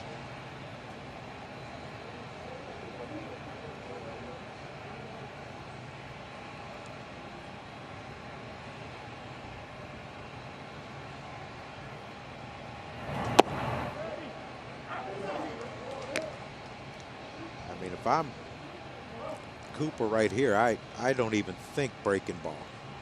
He just dead red every pitch because he's bounced a couple of them.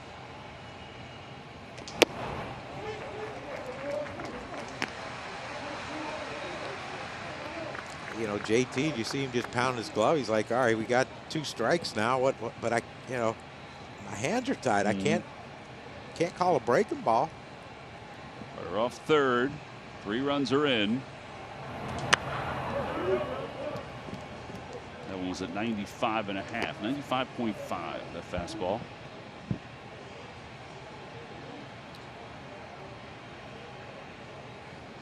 Ramirez over at third base.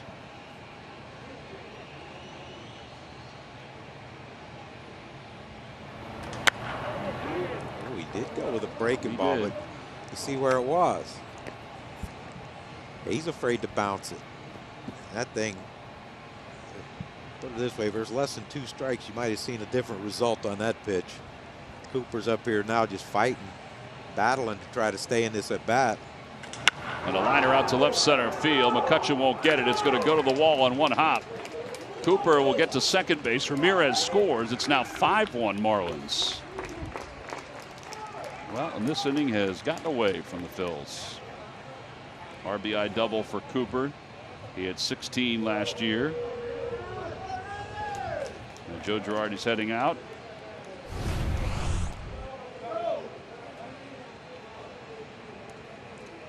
Fastball over the center of the plate. That, you know, if you're Cooper, you can't. You just don't even think breaking ball. Even though he did get one, but and he turned that one around. That'll be it for Rosso. Reggie McClain making his Phillies debut when we return. The Tokyo Olympics, the world will come back together to celebrate competition, unity, and the triumph of the human spirit as the best athletes on earth pursue a dream delayed. The Tokyo Games begin next July on NBC. Like a lot of us out there, we hope at that point that things are as back to normal as they can be.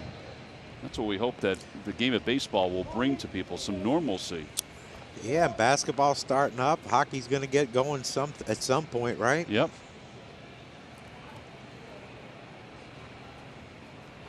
Isan Diaz is 0 for 2 with a couple of strikeouts. Reggie McClain making his Phillies debut. Was in the big leagues last year with the Seattle Mariners. And he delivers low, 1 ball and no strikes. Trying to just get this final out. Aaron Nola 5 1/3, 5 hits and 4 runs, 1 walk and 7 strikeouts. Back to the mound. McClain's got it. And the inning finally comes to a close.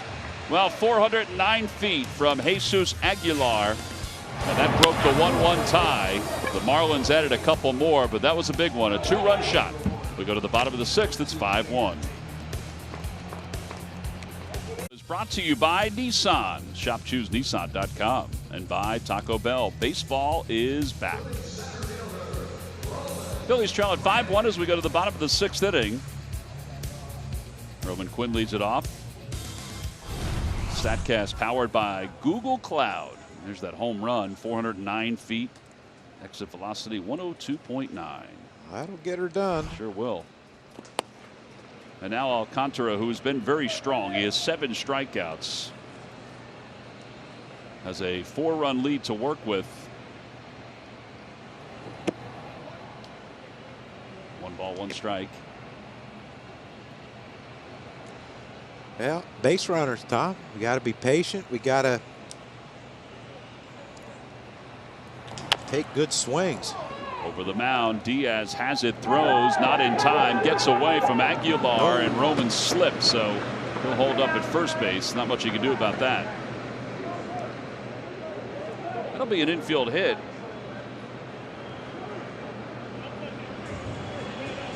That's what I mean.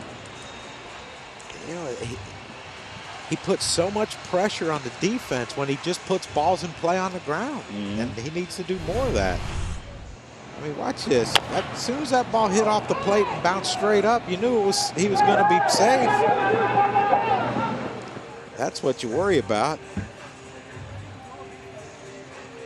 But that should be his game. Is it pretty?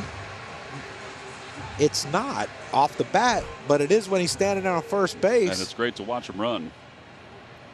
Here's McCutchen, who's 0 for 2.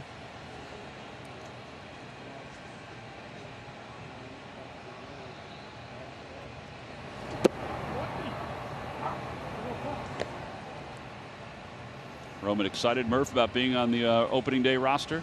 Well, you know he is, of course. He said to me today he's just grateful to finally be able to be on an opening day roster. You know, Roman's been around for a couple of years, but has never been available on opening day, so making his first opening day roster, and he said he's just so grateful to be here without any setbacks, and I think that is the way the team feels as well, to have Roman on the team. A handful of guys making their opening day lineups for the first time, guys. Adam Hazley, a guy we saw in the second half of last season, as well. He told me it means the world to him. He's been watching opening days since he was a little kid, and he's always dreamed about being a part of opening day. Obviously, this one a little bit different, but to a man. I talked to Cole Irvin as well. All three of them said it didn't matter. They were just excited to be here. Well, there's a 6-3 double play that'll put 2 outs on the board. I mentioned that last year Alcantara was a double play machine. In fact, it's one of the reasons why he was so successful in the second half of the season. Well, it makes a lot of sense. Go from 4-seam to 2-seam. Have the ball move. I mean, Andrew hit that ball right on the screws again. Got nothing to show for it, but a double play. But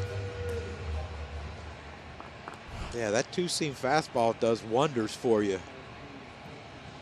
If you can make that ball move, I don't care how hard you throw or soft you throw, it makes a big difference as a hitter. Reese fouls one back to the Hall of Fame club. 0-1.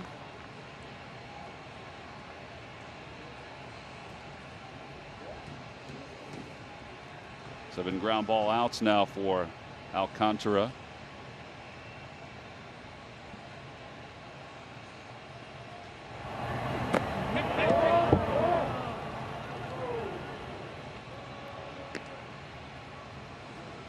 DJ Rayburn says no swing.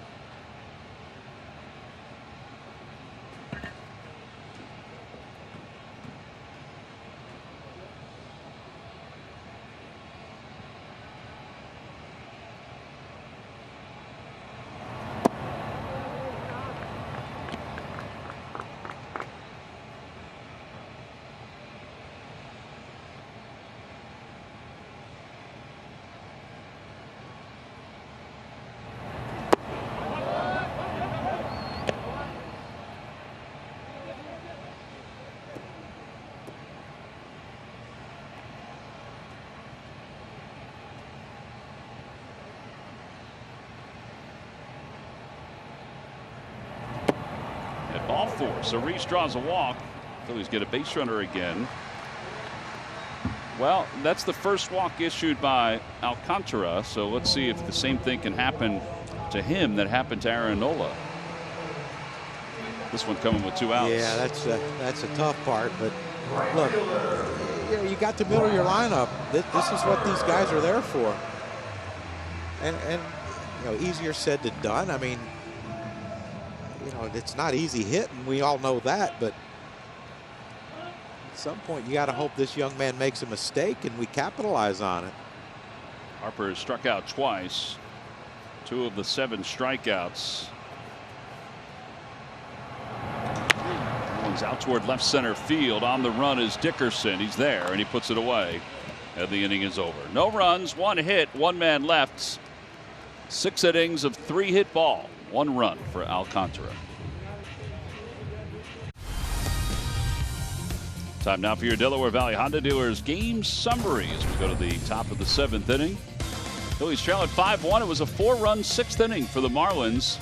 Aguilar's 2-run home run is what got them going after the game was tied at 1.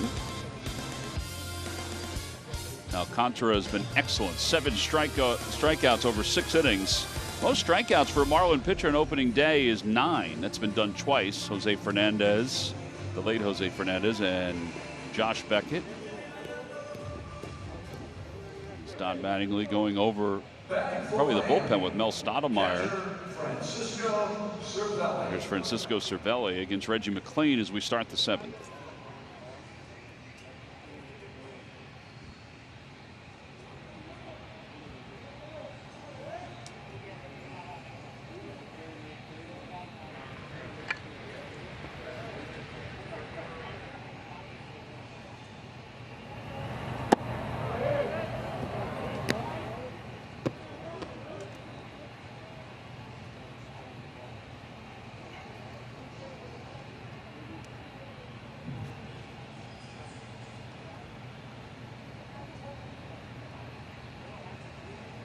Swing and a miss. 1 ball, 1 strike.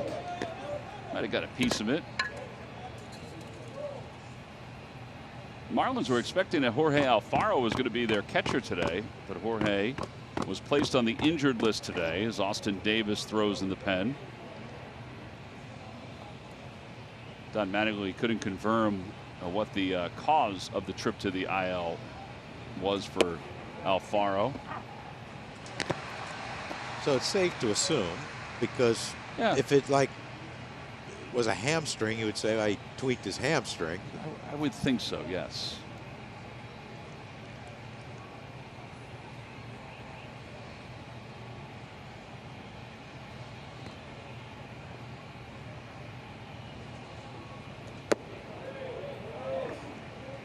Down low just a little bit. I think what Joe Girardi said today, and Matt Klentak said it yesterday too, with Juan Soto testing positive for COVID-19, what Joe said is that, you know, that they just have to make sure, the Phillies players and even the guys at Lehigh Valley at the alternate site, just have to be on guard. You have to make sure that you take all precautions, because it can happen to anybody. Yeah. I mean, I took my temperature this morning when I woke up, just to see. And you took it when you got to the ballpark took today. It when I got to the ballpark, and we'll do the same thing tomorrow and same thing Sunday. Well, Sunday I could forget, it's an early game. But 2-2. Due diligence, that's it. You have to do your due diligence. It's responsibility is all on us.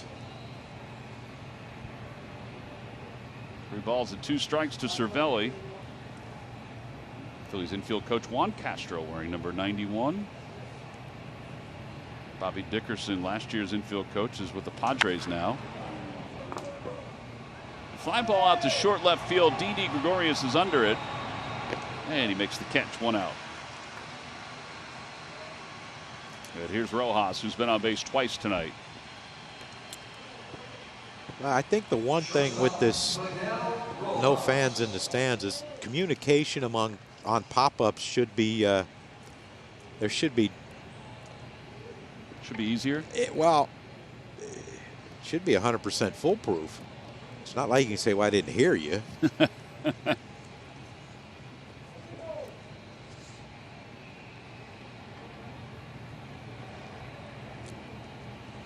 This guy's been a pain in our you-know-what. Yeah, he's had his hand in the 3rd inning in the run scored, and again in the 6th.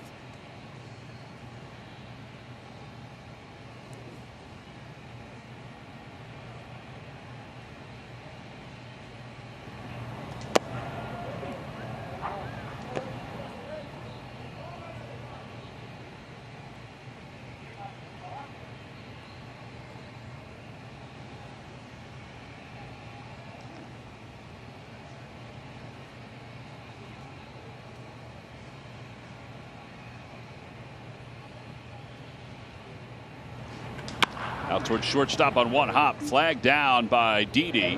Throws low. Dug out by Hoskins. Nice play. 2 outs.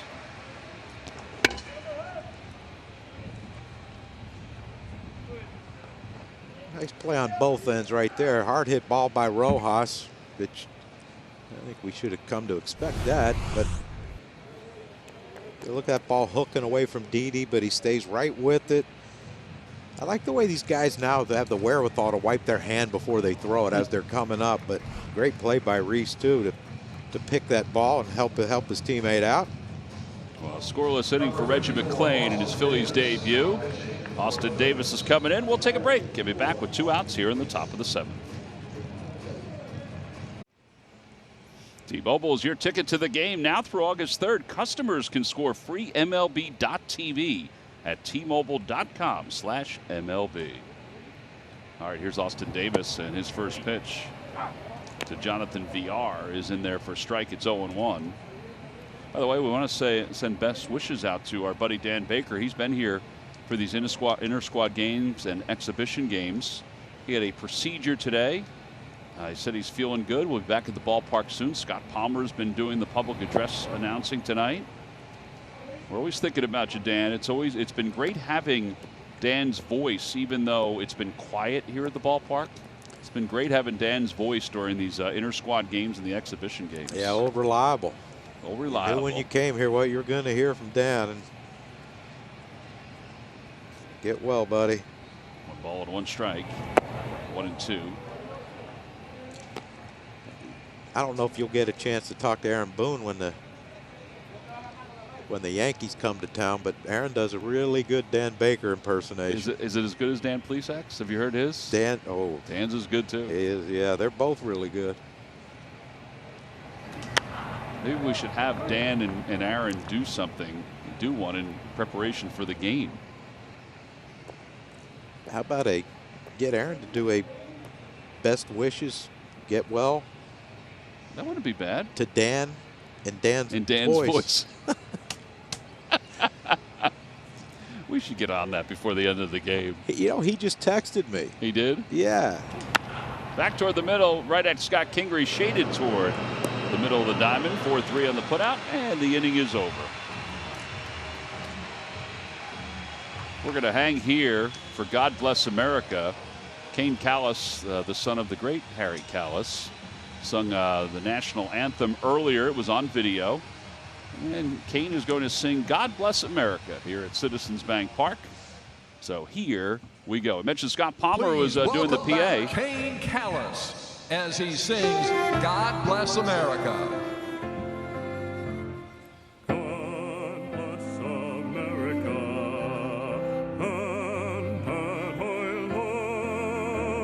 Beside her and guide her through the night with the light from above, from the mountains to the prairies, to the oceans white with foam.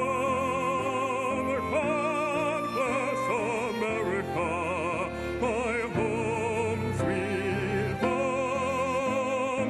God bless America, my home, sweet home.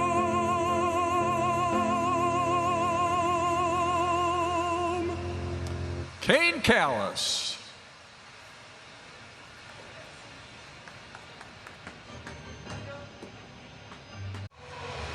Bottom of the seventh inning, the Phillies trail it by 4. They've got JT Realmuto, Didi Gregorius, and Gene Segura stepping up against Sandy Alcantara. This kid has been excellent today. His career numbers against the Phillies coming into this ball game, 3-1 with a 2.81 earned run average. And he delivers inside. It's 1 ball and no strikes. That was only his 78th pitch of the night. Yeah, just what Don Mattingly hoped for. Get him deep in the game, get to those veterans in the back of the bullpen. 3 starts in Philadelphia in June and September last year. He's only allowed 3 earned runs. Hitters Ballpark, my foot. Over to third, Anderson scrambles in. And 1 out. 8 ground ball outs, John, to go along with the 7 strikeouts. It's just amazing how one pitch can change someone from being a 4-seam, I'm going to try to strike everyone out, to a 2-seam, I'm going to get a lot of ground balls and try to get quick outs. Right. And, you know, this is why he's been able to go deep into this game, because he has gotten a lot of ground outs and early ground outs. This man right here is the only one that's figured him out. Yeah, Didi homered his last at bat. It's 1 of 3 hits for the Phillies. Got the infield hit by Roman Quinn, the home run by Didi, and the single by Scott Kingery. That's it.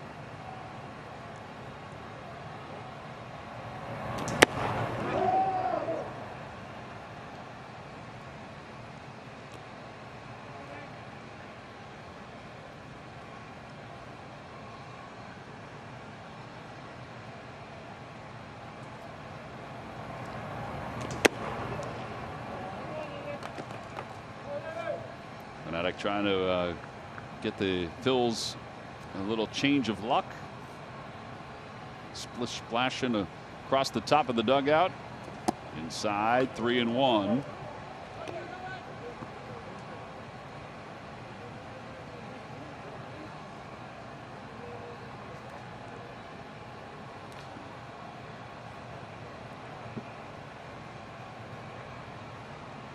Get yourself another one here, Didi.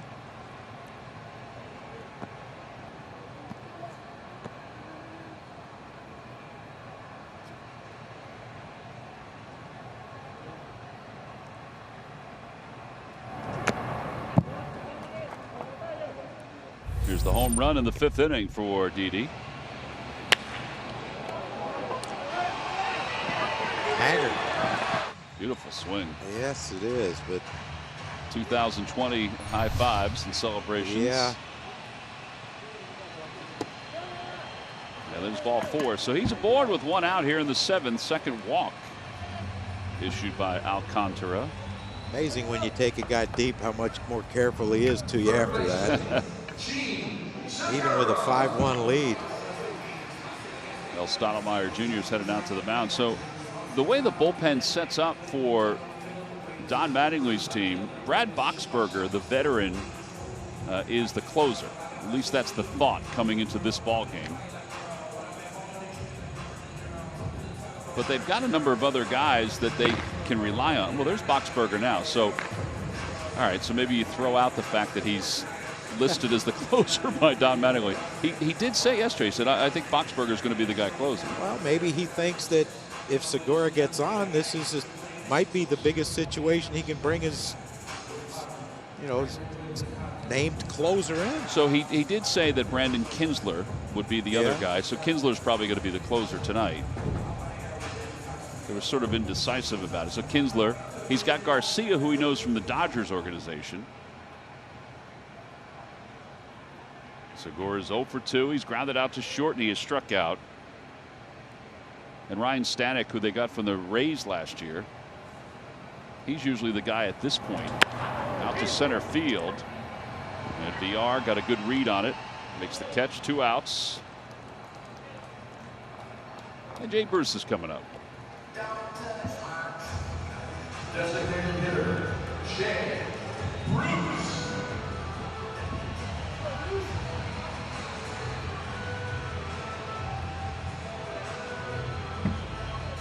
A Chick-fil-A game nugget before tonight's game. The only player to ever DH for the Phillies in an opening day game was Dominic Brown in 2014 against the Texas Rangers. All right, so that's going to be it for Alcantara. They're going to go to Boxberger with 2 outs here in the 7th inning.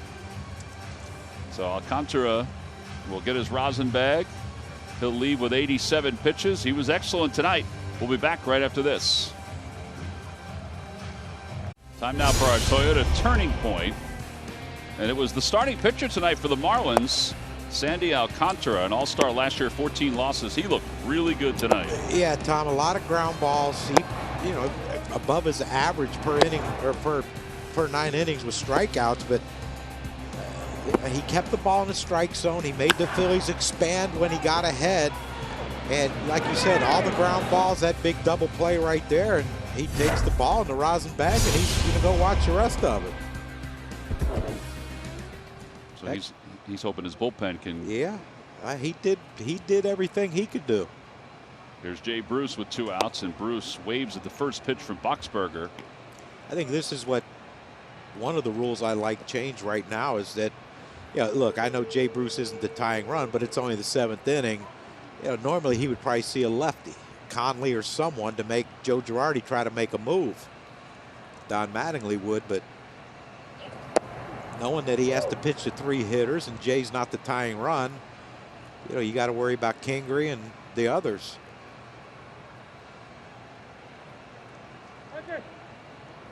One ball and 1 strike to Jay Bruce. He's fly to left twice.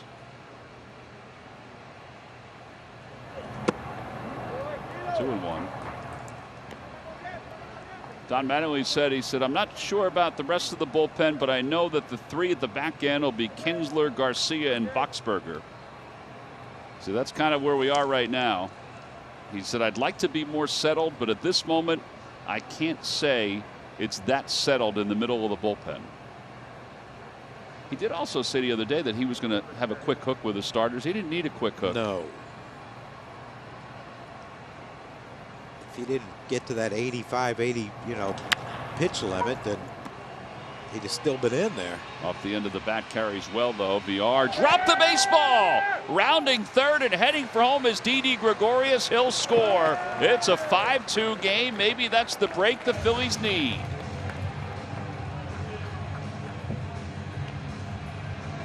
It ain't that's fault.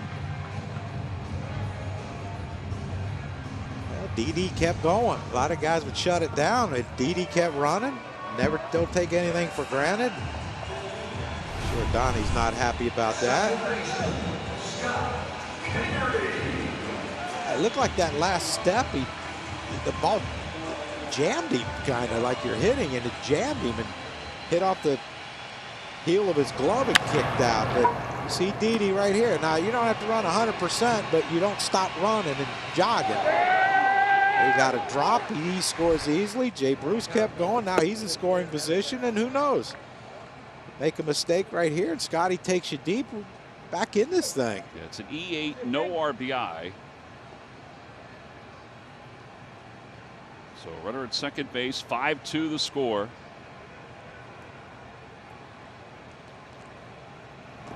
Kingery is 1 for 2. I know Boxberger was behind home plate. He could not believe that he dropped that ball. But did you see his last step? His last step, like his head moved, everything moved. And in the air to left there field. We go. Towering there shot. We go. Dickerson's Stay going fair. back toward the pole. It is just foul. Oh. Man, was that hooking.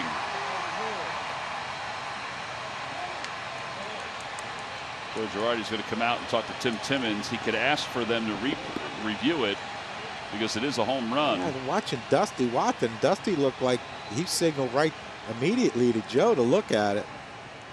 All right, so they're going to take a look at it. See it come down from the top. See the ball up top? Oh, man, that is really close. It's going to come down just foul. Just foul. You see it's on the front side of the pole.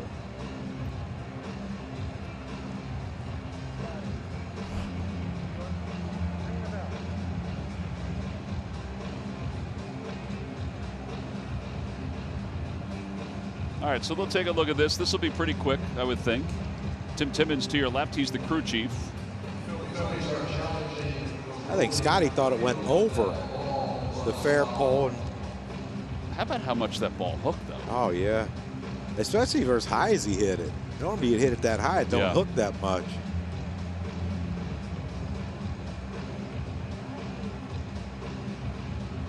All right, so it's a do-over. It's a foul ball.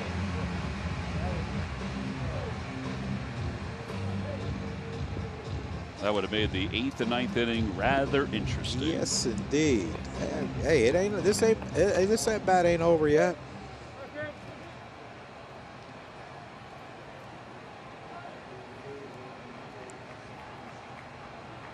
After review, the ruling on the field stands.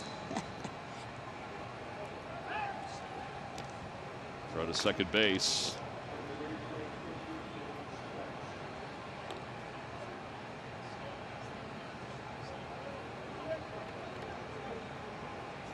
I used to love when I was hitting and they try to pick someone off second like that. Made me think in my mind that he doesn't think he can get me out. Spun out towards second base. Diaz throws him out. Phillies do score an unearned run in the inning on the drop by Villar in center. We played 7. It's 5-2 Marlins. By your local Chevrolet dealers. Hello with John Kruk, Greg Murphy. I'm Tom McCarthy. Happy to be with you here at Citizens Bank Park. We hope you're enjoying having baseball back. 2 games last night. The Yankees and the Nationals, that game ended because of rain, but was an official ball game. And you might wonder about weather, how it's going to play a role this year. You're going to see quicker endings to games, and you will no longer see, when a game is not official, you'll no longer see that game start over again. It's going to be picked up right where it was left when the inclement weather came through. Ground ball left side. Didi's up with it. Plenty of time to get Aguilar. 1 out here in the 8th inning. And Corey Dickerson will be the hitter. Well, what is it? 60 games, 67 days, 60 games in 67 days. Depending on which team, yeah. Left fielder Corey Dickerson. And every game I mean, every game's important. That's why when Don Mattingly was asked about whether he'd have a quick hook for the starters, he said, well, yeah, absolutely I will. Yeah, this isn't April where we're going to let him get another inning or so. You know, get him some work. There's no time for getting him work. Right. No more getting Not some your work. starter anyway.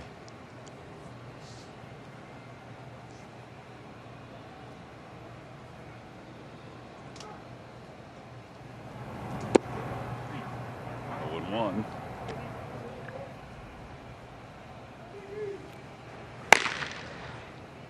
Sounded hard. Yeah, Garcia over from the Dodger organization where Don Mattingly had him. It did sound like he was throwing it pretty hard, didn't it? Not a lot out there to muffle the sound anymore.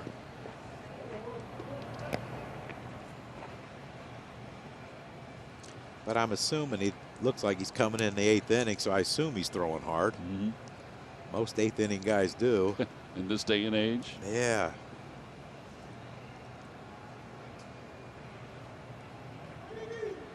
Alcantara watching from the dugout. 0-2 pitch to Corey Dickerson. 1-2.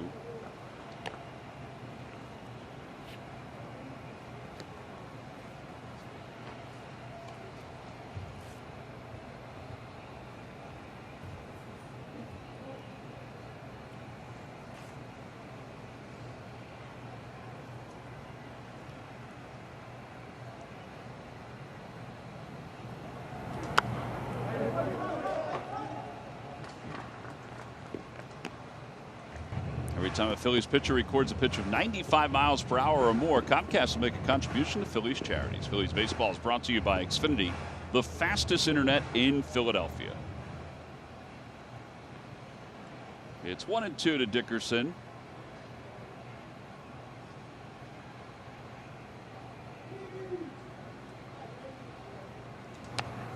Staying alive.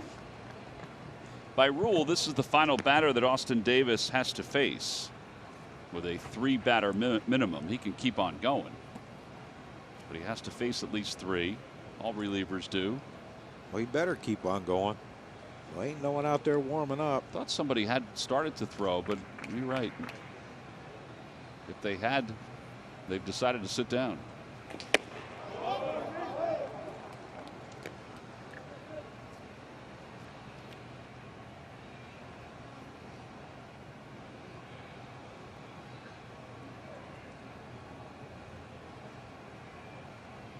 Two and 2.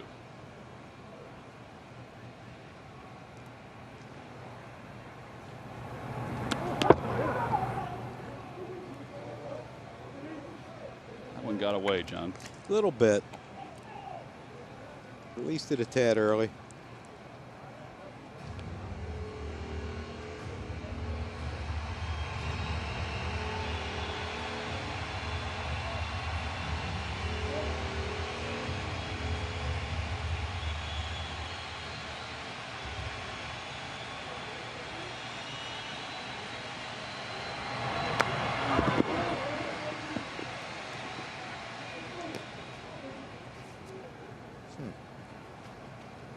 I think he was trying to hit a single to left, Tom. No.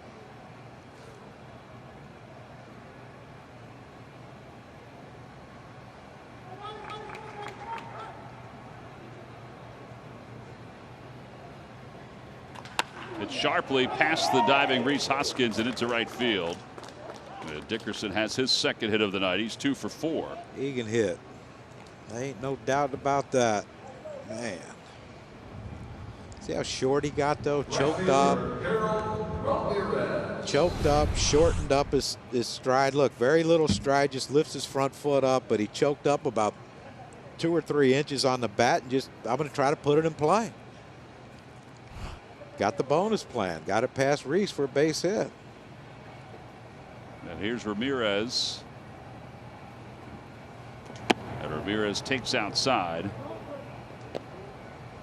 There's a 9-pitch at bat to Dickerson before he singled to right.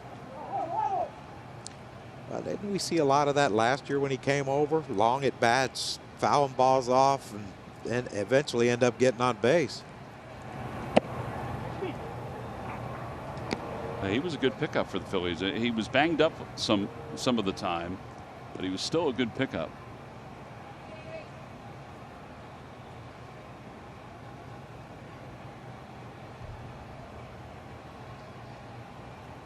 We, after Andrew got hurt, we never did find a left fielder. Just couldn't find a leadoff hitter. Find a leadoff hitter or left fielder. Yeah, when McCutchen was hurt, the Phillies were 33-27. So we got a miss. 1-2. 33-27. Then they went 48-54 after that.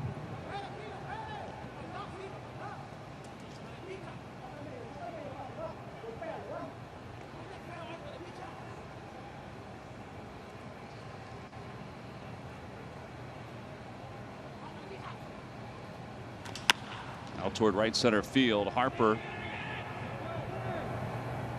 You can hear him say he's got it. Let's take a look at tomorrow's game presented by Hers. The upcoming starters: Caleb Smith for the Marlins, Zach Wheeler on the hill for the Phillies. Zach and his wife Dominique welcomed their first child earlier this week. Congratulations to Zach. Good to see him in a Phillies pinstripes and contrasting pitchers. You're going to look at 97, 98 for Zach, and not so much that for Caleb Smith. No. Crafty. He would be considered a crafty lefty, wouldn't he, these days? I would think so.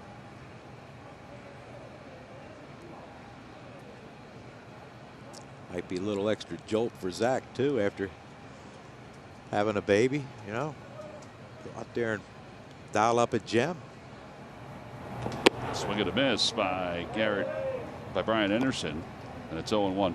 By the way, a couple people have asked me on Twitter about Austin Davis. He finished the last inning, and maybe I'm incorrect with this, that he could have been relieved after finishing the last inning. He didn't have to face three, but once he came out and faced the first batter of this inning, then the three-batter rule has to finish off. But I say that, and after thinking about it, I don't know if that holds true. My assumption is, though, he could have been lifted after the last inning after facing one batter because he finished the inning. But since he came back out, he had to face the three batters. There's a liner to left field. We'll ask about that because that's a good point. He's given up a couple singles here. Are you telling me someone on social media actually corrected you? I don't think I explained it properly. My thought was that since he came back out, he'd have to face three batters. He finished the inning, and if he had taken out, it was fine. But I want to check on that because I don't know if he needed to face three if he got the first batter of this inning. He's done. We'll take a timeout. We've got a pitching change. We'll be back right after this. Zero present the Live-In Drive-In Concert Series. The 4-week Drive-In Concert Series held in the parking lot of Citizens Bank Park features jam bands, alternative rockers, and more. The series kicks off on Sunday, August 16th and continues through Labor Day. Go to Phillies.com/drive-in for more information. All right, so Austin Davis is responsible for the two base runners.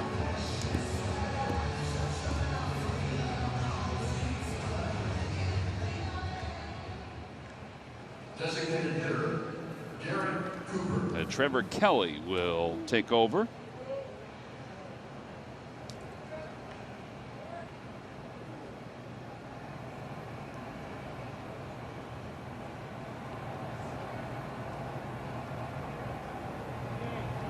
And a first pitch in there. It's 0-1.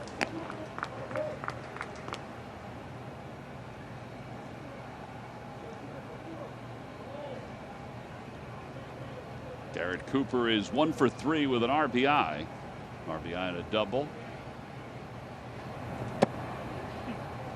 That got the outside corner. 0-2. Not sure he liked it. But why do we care?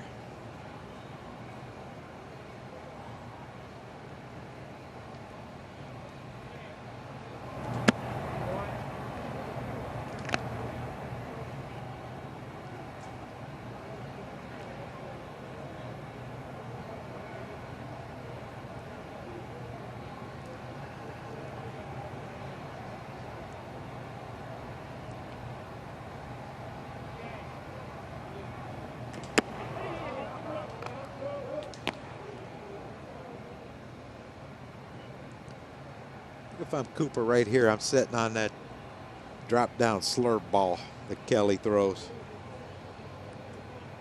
Got a head 0-2, 2 fastballs for balls up. That one's out toward right field. Here comes Harper, and he makes the catch. Boy, he got a good jump on that.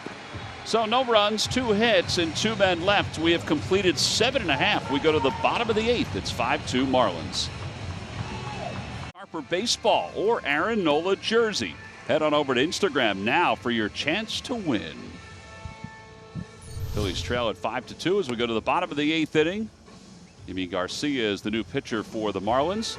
Let's check in with Greg Murphy. Murphy, got some news on the Toronto Blue Jays? Yeah, one of the stranger stories that we've been following over the last couple days and weeks is where are the Blue Jays going to play their home games this year? We know that they were kind of shut out of Canada, not allowed to play their home games in Toronto. So then they started looking around for a Major League ballpark that would host them. They kind of came to an agreement with the Pittsburgh Pirates that they would play in Pittsburgh, but then Governor of Pennsylvania said, no, that's not going to fly. So Camden Yards was then an opportunity. But now we know where they're going to play. They're going to play at Salem Field in Buffalo. It is their AAA affiliate where the Bisons play. That is where they're going to play their home games. However, they're not quite ready to host those games there in Buffalo. They're going to work quickly to try and get that ballpark up to snuff. But remember, the Phillies were supposed to go play the Blue Jays on July 31st, August 1st, and August 2nd. So the question remains, where are those games going to be played? It is possible, and I'm just speculating here, but it is possible that they become home games for the Phillies because the Buffalo site may not be ready to go at that point. I will say that Biggio told the Toronto media today that Salem Field's infield, best infield he's ever had in minor league baseball. Wow. As Roman Quinn fouls it away. Joe Girardi wasn't sure either today. In fact, when he was told about the potential to go to Buffalo, he hadn't heard that. So it's an ever-evolving story, Murph. Yes, it is. So there's infrastructure issues with minor league ballparks that aren't major league ready, mostly lighting and things like that, and TV as well. So they got to work on those problems and get them fixed before they can play those games. 2-1.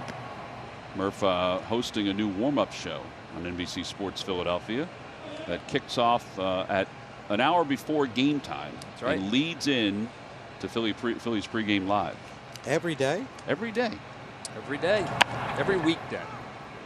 Over to third, Brian Anderson.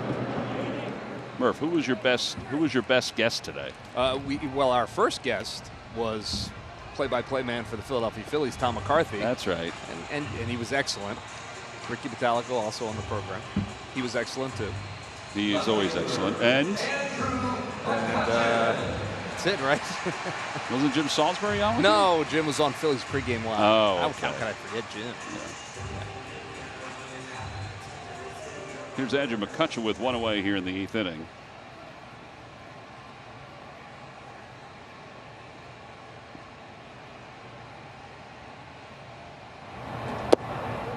So tomorrow's a no-go for the Murph show? Murph, there's no show tomorrow. Yeah, I'm taking weekends off, and we'll be back on Monday, 6 o'clock. I'll be here tomorrow. Yes, you will. There. You'll be here. We'll find something else for you to do. I'm sure you will.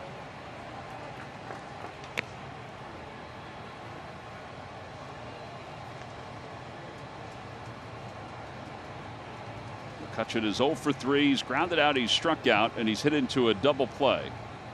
Left side of the infield have three players that they've had it all night against for McCutchen.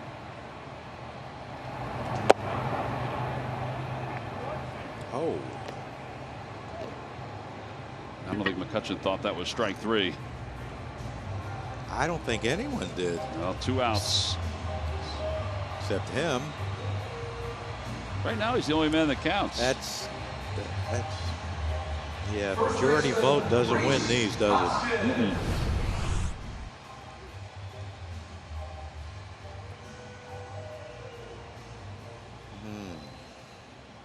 I would be upset if I was Andrew. He seems to be a nicer gentleman than I. Reese takes on the outside corner. 0-1. All right, so I was just talking to Ruben Amaro, who's over in the other booth, and he said that since Davis came back out, he had to face 2 batters before he could be lifted from the game. So we were right. 0-2. He could have just left, though, after ending the previous inning. Yes. But since he came back out, which is what we were debating, did he have to face 2 more, or could he just face 1 and leave? It's 2. Leave it to Ruben on top of things. Outside 1-2.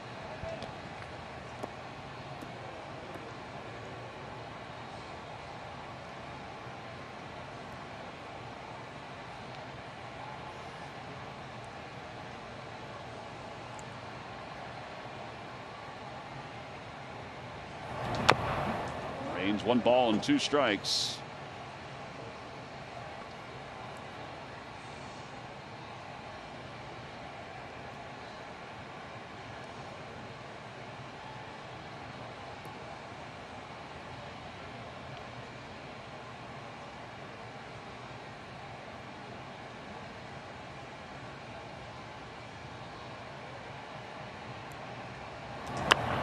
That one's floated over the head of Aguilar for a base hit for Reese. He'll take that.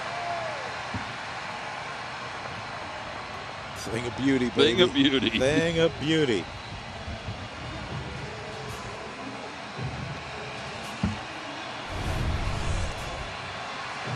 Whoops. See what good things happen when you keep your hands inside the ball, Tom. You hit those rockets to right field. Tell you what, if the field was a little wetter, that might not have bounced into the outfield. Might have spun back. Well, now Bryce, who's 0 for 3, is struck out twice and flied out to left.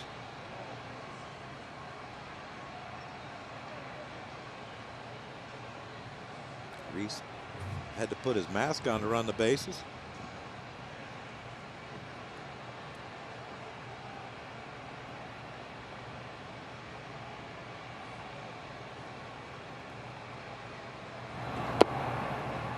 Just a bit outside, 1-0.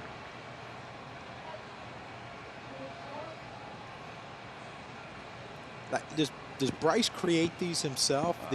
My understanding is that he does. Wow. Yeah. That's putting a lot of thought into it. Somebody had to help him with it a little bit, right? I don't know. I love the jacket, though, with the Fanatic liner in it. I don't know if you guys saw it before. We showed it earlier. I'm sure it's going to be all over social media.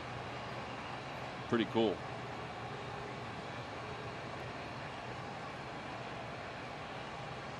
Two balls, no strikes. Reese not being held on to first base.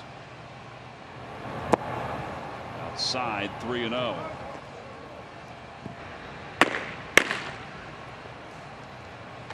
Alvarez is the left-hander. Hector Neris, the righty.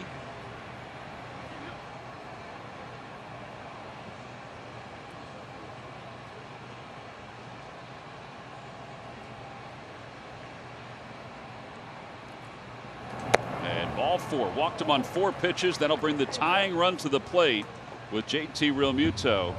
That's going to get the Marlins bullpen stirring again.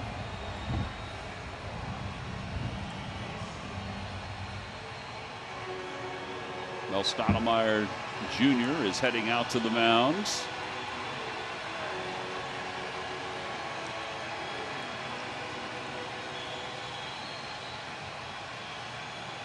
see if the Phillies can get to the Marlins bullpen here in the 8th inning.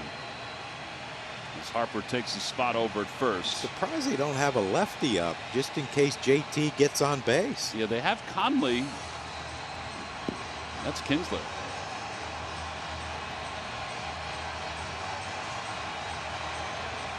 Phillies have only had 2 opportunities with runners in scoring position. They're 0 for 2 tonight.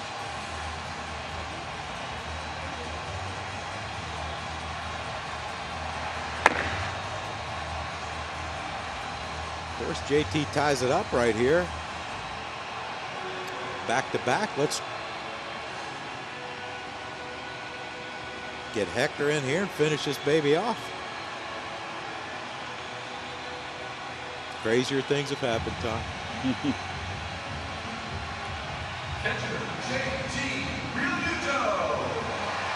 All right, so JT is 0 for 3. He has struck out, grounded out twice.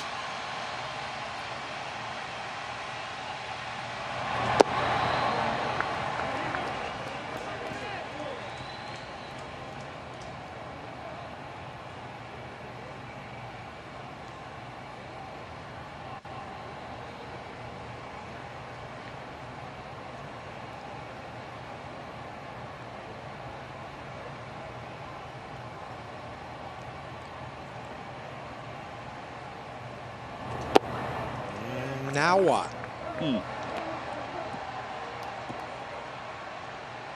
Now what are you going to throw?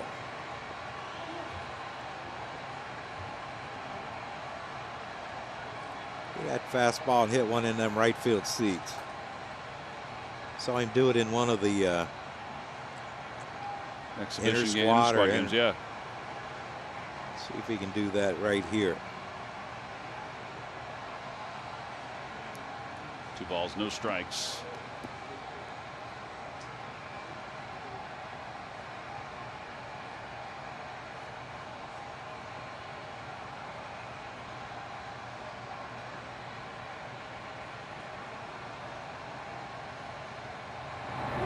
Three and 0. Oh. Taken here? What do you think? No. Even with Didi behind him, who's already homered, it's a tying run, and he's your 4th hitter. I think if I'm Joe, I'm turning him loose. 3 balls and no strikes. Oh, well, he did take.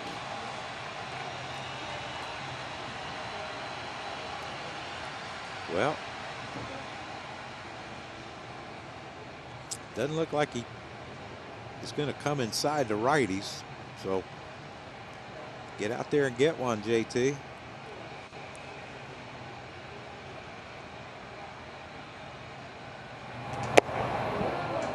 There's some gas. He tailed at the end. 3-2 with 2 outs here in the bottom of the 8th inning. Now here's a cat and mouse game. You see the pitch here by Garcia. Ran back, started away and ran back in, but now here's a cat and mouse. Does he throw another fastball, or does he try to get a chase with his breaking ball? He hasn't been able to throw it for a strike. Runners go. Pitch is hit softly back to the mound. Garcia's got it, and the inning is over. 1-3 on the putout. The Phillies do threaten here in the 8th inning, do not score. We move to the 9th. It's a 5-2 game.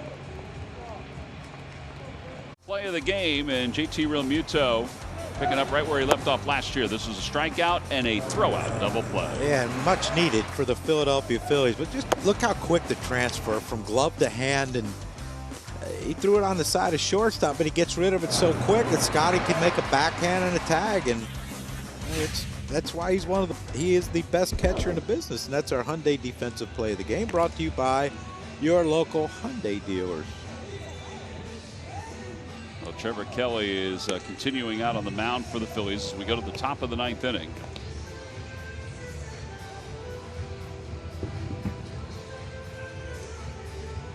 And Kelly will face the bottom 3rd of the order for the Marlins. Diaz, who's 0 for 3, Cervelli, who's 1 for 3, and Rojas, who's 1 for 2 with a walk. So Diaz's numbers from a season ago here in the big leagues. Double digits and home runs down in AAA.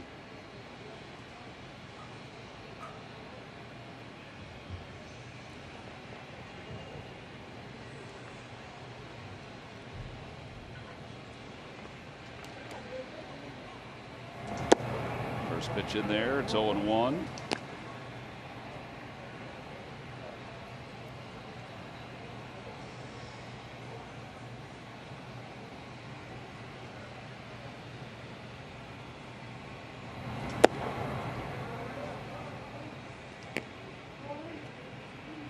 Aaron Nola started for the Phillies, went 5 in the 3rd, allowed 4 runs on 5 hits, struck out 7. Then Ramon Rosso, Reggie McClain, Austin Davis, now Kelly. 2-1.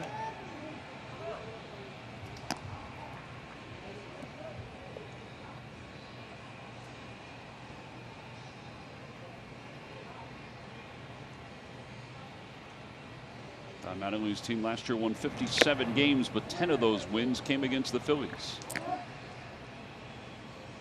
And in a 60-game season, you got to find a way to beat these guys. Well, the Marlins have one of the toughest 60-game schedules based on last year's numbers.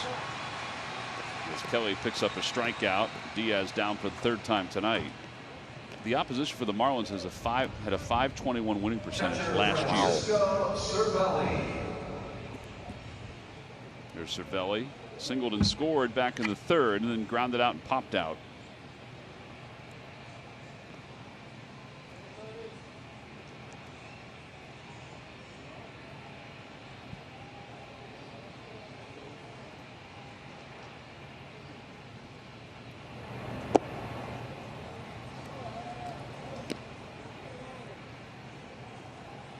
Brendan Kinsler continues to warm in the pen.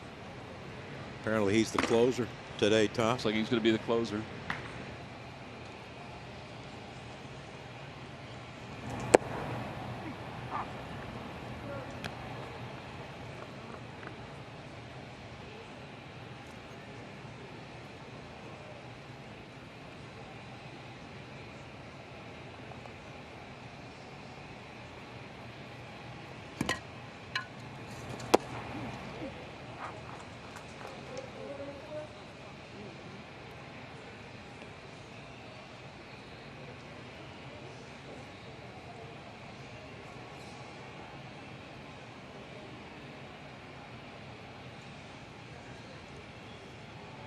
One ball and 2 strikes.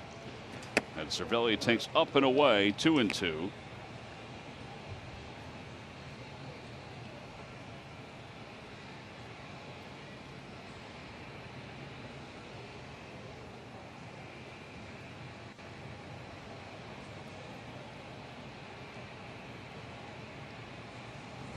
Way outside, 3-2.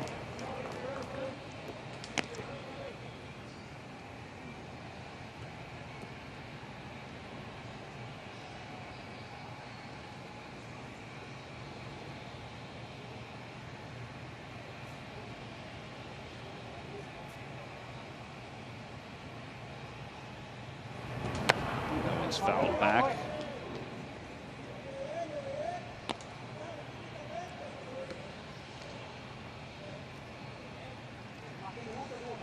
What, they take some big hacks, don't they? Mm-hmm.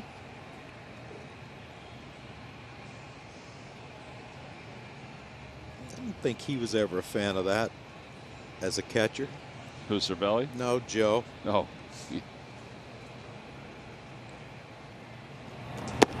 Ball 4. 1 out walk. And Miguel Rojas is due up. Well, tomorrow the Phillies will be back at it 4:05, and then Sunday at 1:05. Tune in to NBC Sports Philadelphia to watch the games live. Tomorrow it'll be Zach Wheeler on the mound for the Phillies, Caleb Smith on the hill for the Marlins.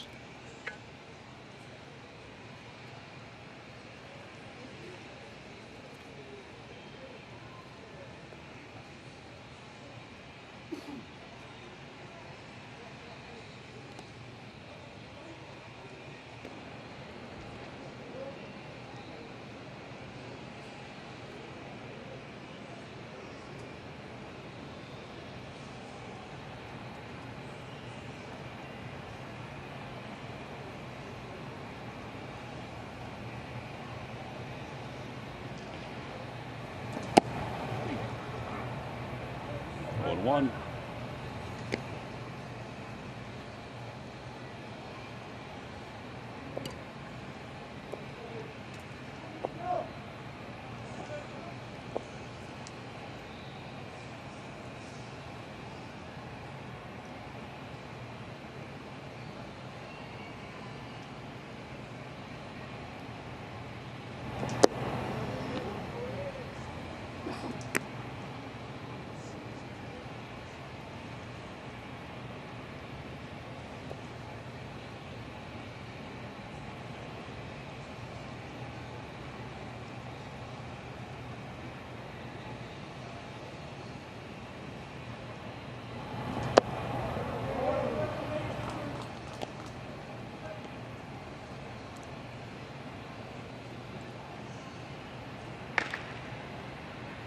Can't give him no more, Tom. No. Guerra warming up in the bullpen. The count 2 balls and 1 strike to Rojas. Phillies down by 3 here in the top of the 9th inning. Down the right field line out of play. Off the screen. I believe the ball girl down there has been practicing balls off the net. Did you see that? Perfect. 1 hop. It's good focus.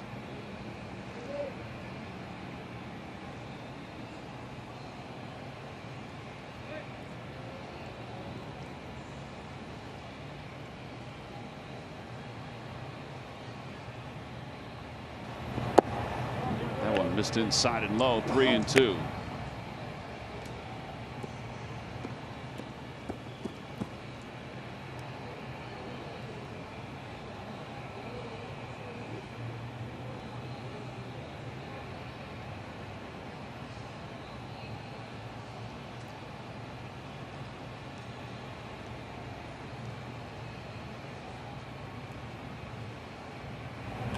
Over toward the hole, past the diving Segura into left field.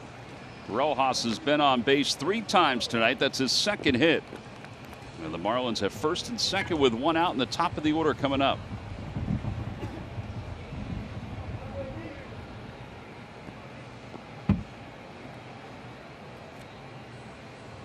Yeah, he just tough out. Rojas has been a tough out, setting up innings. Center fielder, Jonathan Villar. Well, now Villar, who is 0 for 3 with a sacrifice fly. That came back in the 3rd. That scored the 1st run for the Marlins.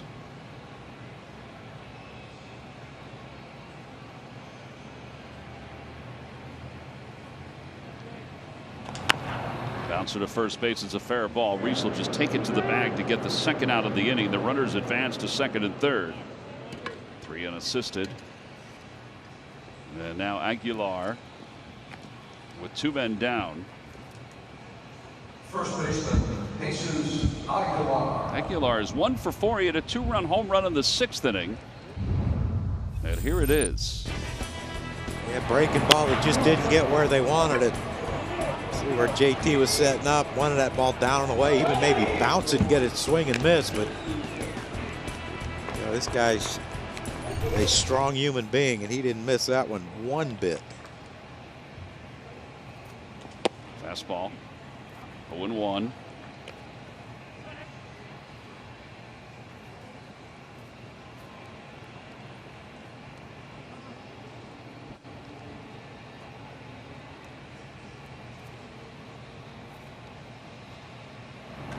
Fly ball, shallow right field. Harper comes in.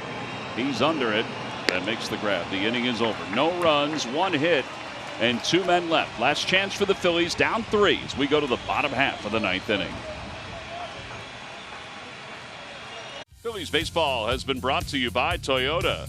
Dear driver, hurry in and save. Toyota. By Xfinity, the fastest internet in Philadelphia. By Citizens Bank, official bank of the Phillies. You're made ready, and so are we. And by Independence Blue Cross. Live fearless. Learn more at IBX.com.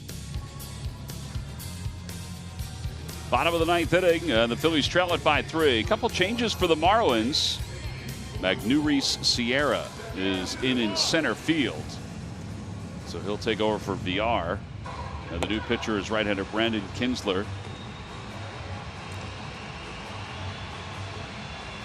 I guess that drop fly ball get you defensive replacement, won't it? It's interesting, you know. He's an infielder playing the outfield. They hope that he evolves into a solid defender in center field. He was always a pretty good defender at the infield. But yeah, this is one of the luxuries right now of having an expanded roster. Don Mattingly making the double switch. All right, so the veteran Kinsler is on. He's 35 years old. Selected in the 40th round on 2 different occasions, once by the Yankees, once by the Padres. Last year he pitched in 62 games with the Cubs and had an ERA of 2.68. And the year before he split time between Washington and Chicago. Batting for the Phillies, number 18, shortstop,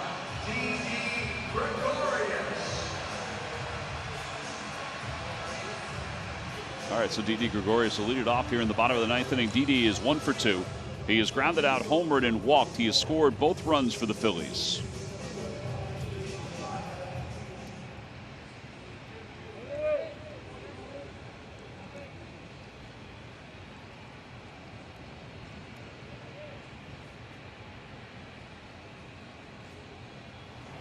First pitch in there. It's 0-1.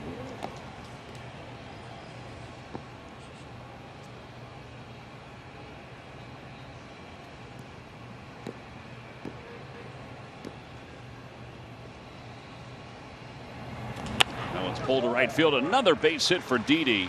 That's his second hit of the night, so he's aboard.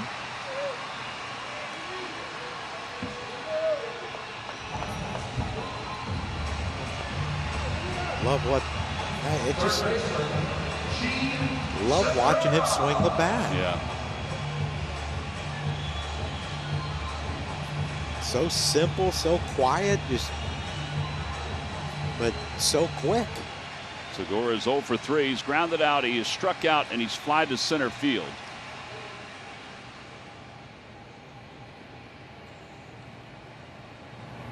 And he takes a fastball. Kinsler, most of the time, will throw that fastball. He mixes in a slider and a changeup. Are you surprised with Segura's ability to hit the ball the other way that they're giving him that big a hole? It is pretty wide. Popped it up. Out to shallow right. Ramirez. Good, 1 out.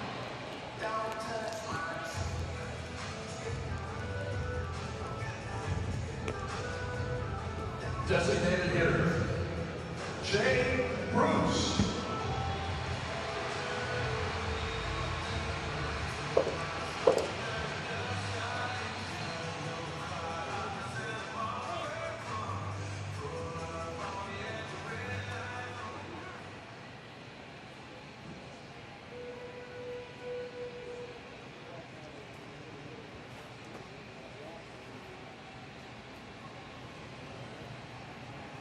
Jay Bruce is 0 for 3. Swing and a miss.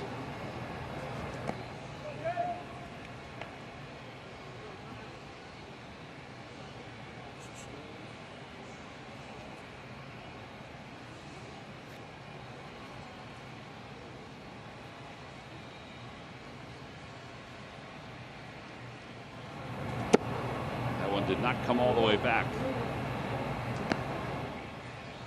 And it's 1-1. Think Jay has any thoughts of maybe, haven't we seen him push balls, bunts? You need another base runner before you can tie this game up.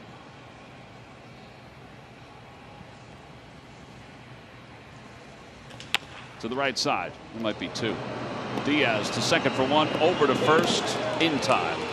A double play. And the inning is over. It goes 4-6-3 despite the awkward shifts. And the Marlins have taken game 1 of the 2020 season with a 5-2 victory. Well, 5 runs on 9 hits and 1 error for the Marlins. 2 runs and 5 hits and no errors for the Phils. Aguilar's 2-run home run broke a 1-1 tie, and the Marlins did not look back after that.